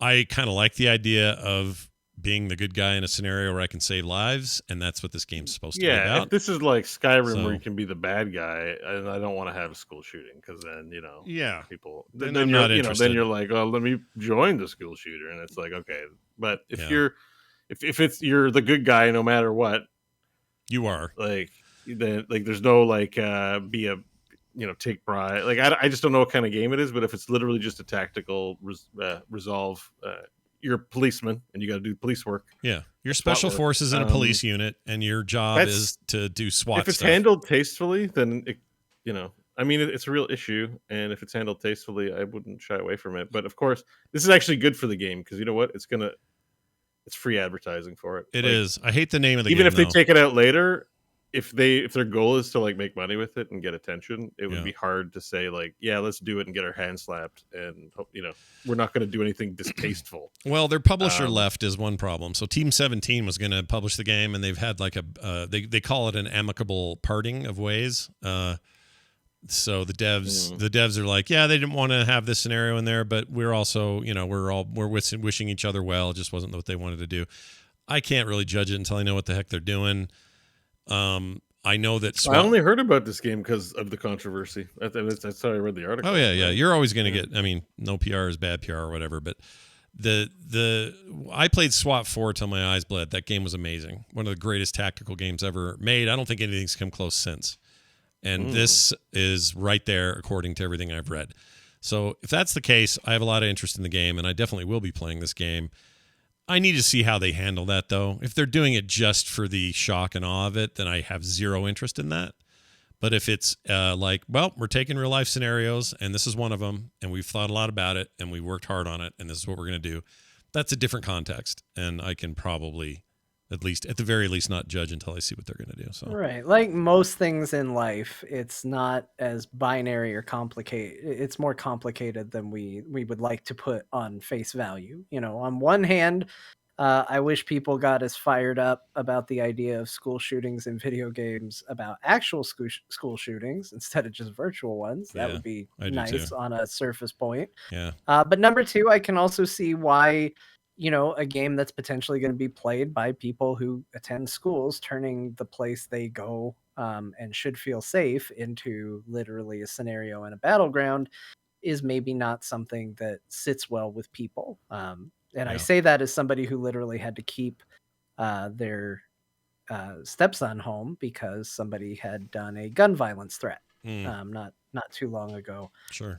As part of a TikTok trend. Thank you, TikTok. Yeah. Real fun. Saw that. For had to do that. So I certainly understand why this is a sensitive subject and needs to be done the right way, if done at all. But yeah, it's one of those things. It's got to be judged on its own merits. I don't think there's a concrete, you absolutely shouldn't, you absolutely should. But I do know that I wish people reacted generally this way about actual school shootings instead of just worrying about virtual ones. Yeah. Yeah. And if art will continue to reflect life, it's kind of on us to make life less disgusting to reflect certain things. But I do really want to play a ultra realistic tactical shooter where you got to breach stuff and you're very careful about equipment and when you use it, and real ballistics are involved and all of that. Those are really fun co-op experiences. SWAT 4 was amazing. I can't say enough about SWAT 4. And if this is truly the spiritual successor to SWAT 4, then they've got me on that alone. Let's play it. The name is stupid though. Going. Ready or Not? What a dumb name. That's dumb. Ready or Not? Here what all the SWAT people say before they breach a door. They go, ready or not, here we come. Yeah, coming in there, guns blazing. Doesn't really work that way. Anyway, Gary or Greg, we'll let you know because he wants to know, but though to answer his question, do you think these realistic shooters will take over versus COD? I don't think they'll take over. I think that they'll find maybe some renewed excitement because people do kind of ebb and flow on that. But I think mainstream, easy to get into with the feeling that you're playing a realistic shooter like COD will still maintain its presence. I don't think that stuff's going anywhere. Yeah, I still say those tactical shooters are for like game, like I don't want to say gamer. Everyone's a gamer, but like an actual mechanics intense gamer. Yeah, and there's always going to be like just fire up the Xbox kind of folk, and they're just going to want to play COD and whatever's. You know what I mean? Like, yeah, I agree. Totally agree. They service different audiences, and I think the audience for tactical shooters will be larger than it has been, but will still be niche. Yep. Yeah, and, I don't think we as consumers and them as developers have ever really reached a good spot of, like Scott said, the ebb and flow. It tends to be more of a relationship of we're going to force feed you this till you're sick of it, and then we'll pivot and we'll force feed you something else till you're sick of that. We haven't really gotten to a place where we're like, hey, we're going to release a plethora of games and simply enjoy the bounty and variety that we are going to provide to you. Yeah. And hey, if you're in the mood for it, you take what you want. Like, that's really just not where we're at. We're more at Call of Duty till they're sick of it and not buying it and then figure out something else. Yeah, that's totally where we're at. Absolutely. I think right now we are at a place where, we've gotten a lot of Call of Duties and Battlefields and stuff like that. And so I do think there is kind of a desire for something different. And I'm sure something will hit. Everybody will copy that for a while, and then it will burn out, and we'll move on to the next thing. Yeah, battle royales are a good example of that. But the way I see this in particular, like this much of a niche that he's referring to, it already has existed and will continue to exist and will ebb and flow in terms of size. But that's the beauty of the market right now. While Activision forces another Call of Duty down everybody's throat, and those are a lot of willing throats, by the way. They're ready to buy it every year. They're ready for it. Please. Yeah, phrasing, but they want it. They want the next game. Not name the show that. If the game didn't sell well, I don't know if it would be. They'd be making it. So that's okay because we now live in a time where that's not all there is. There's all this opportunity under that. All these niches can be found. Bo can find a game like Wartales and can be completely enamored with it. I'm a willing throat for Wartales. Yeah, your throat is open and ready for Wartales. And why? Because it fits something he's really into and the market supports it. It's great. We live in a time of embarrassment of riches in video games because every genre can be represented. Even ones we all think are dead. Nobody wants RTSs. I got bad news for you. There's a ton of them. People just don't tell you about them because they're smaller and they're on Steam and they cost less and no one gets stoked or streams them, but they still sell to the people who want RTSs. And maybe they're not as robust as a full AAA release that we've had in the past. Right. But they're still great RTSs. It's an amazing time to be alive, I'm telling you, because everybody gets fed. And sometimes you have to look a little harder. But ready or not, if you're going to change publishers, you may as well change your name because your name sucks. All right, moving on. Did you call the game Willing Throat? Well, maybe not. Willing Throats. Moving on. Hey, I'll bet Willing Throats is one of those anime games I keep getting advertised by. Steam. It's starring Will Throats. Will Throats. 8th result if you search for Dwarf Game. Starring William Throat in Willing Throats. Yeah. All right, moving on. Thank you for that email. talktothecore@gmail.com.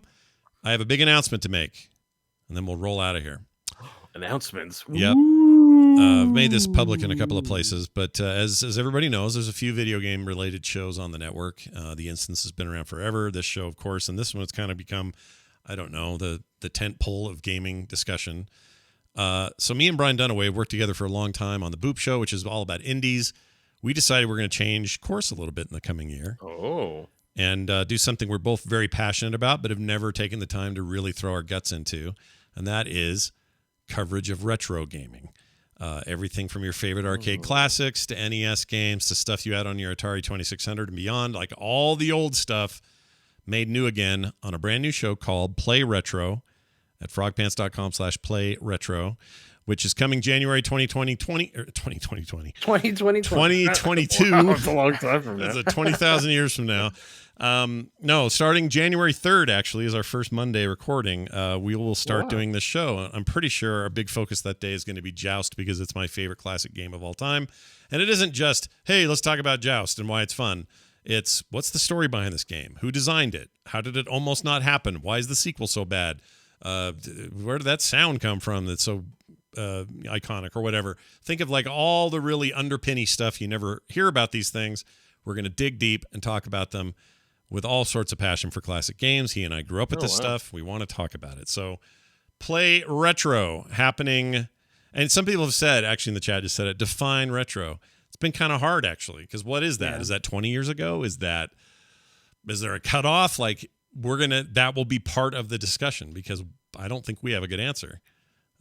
Retro is kind of what people are playing Halo Infinite going. It's a term they use when they say retro gaming. It means like, prior. I think retro would be anything that isn't a current gen console or designed for a current gen system. The way I do it in my head is I would start to go like one generation back and then the one before that. So PlayStation 3, Xbox 360 could probably be okay.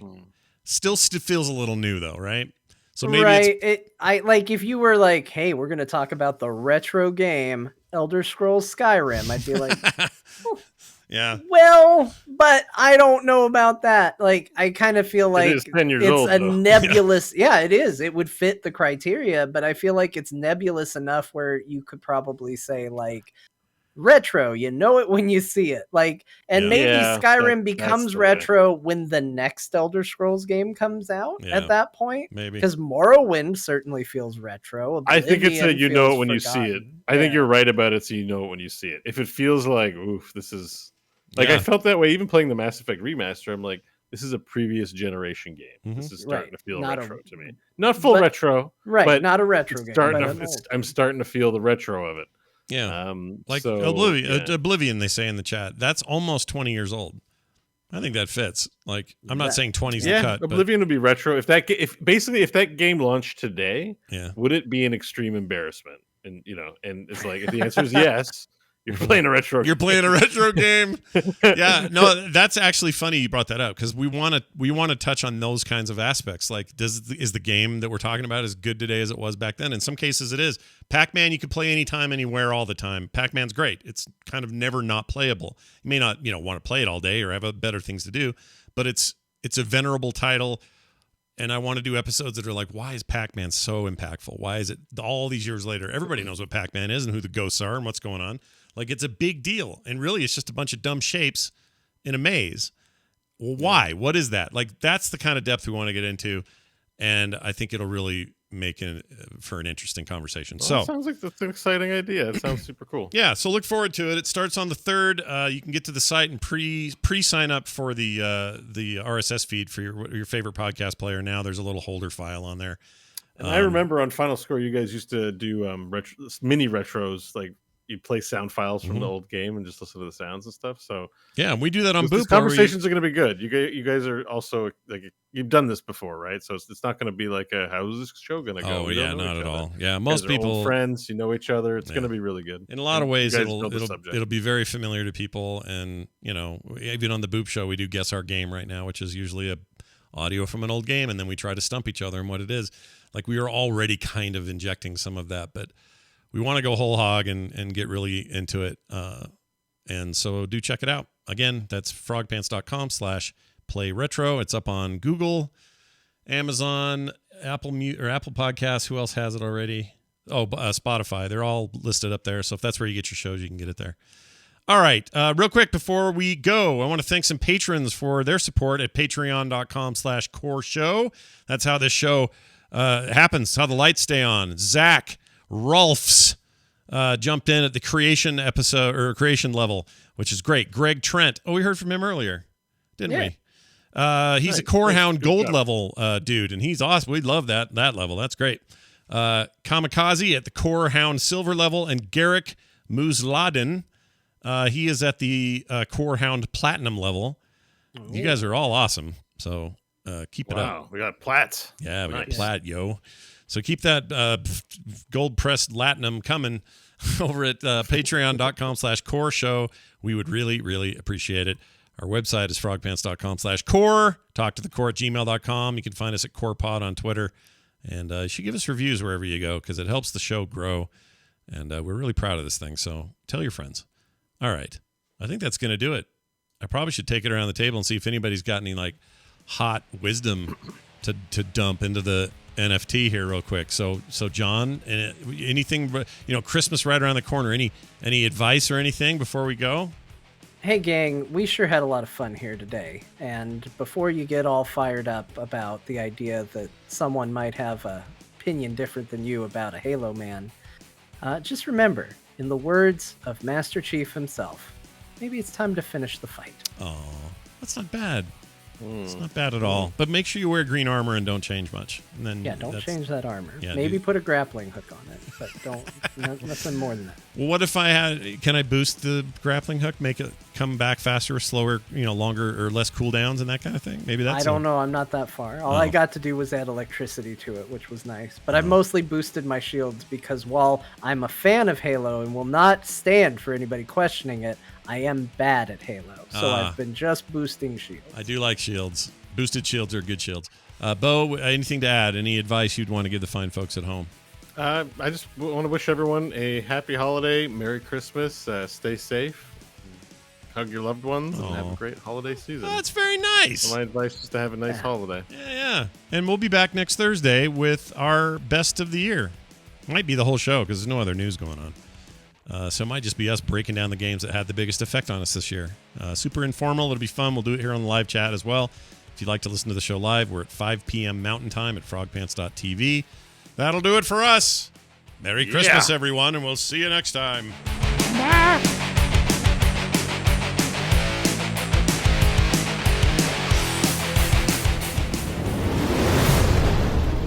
This show is part of the Frog Pants Network. Yes. Get more at frogpants.com.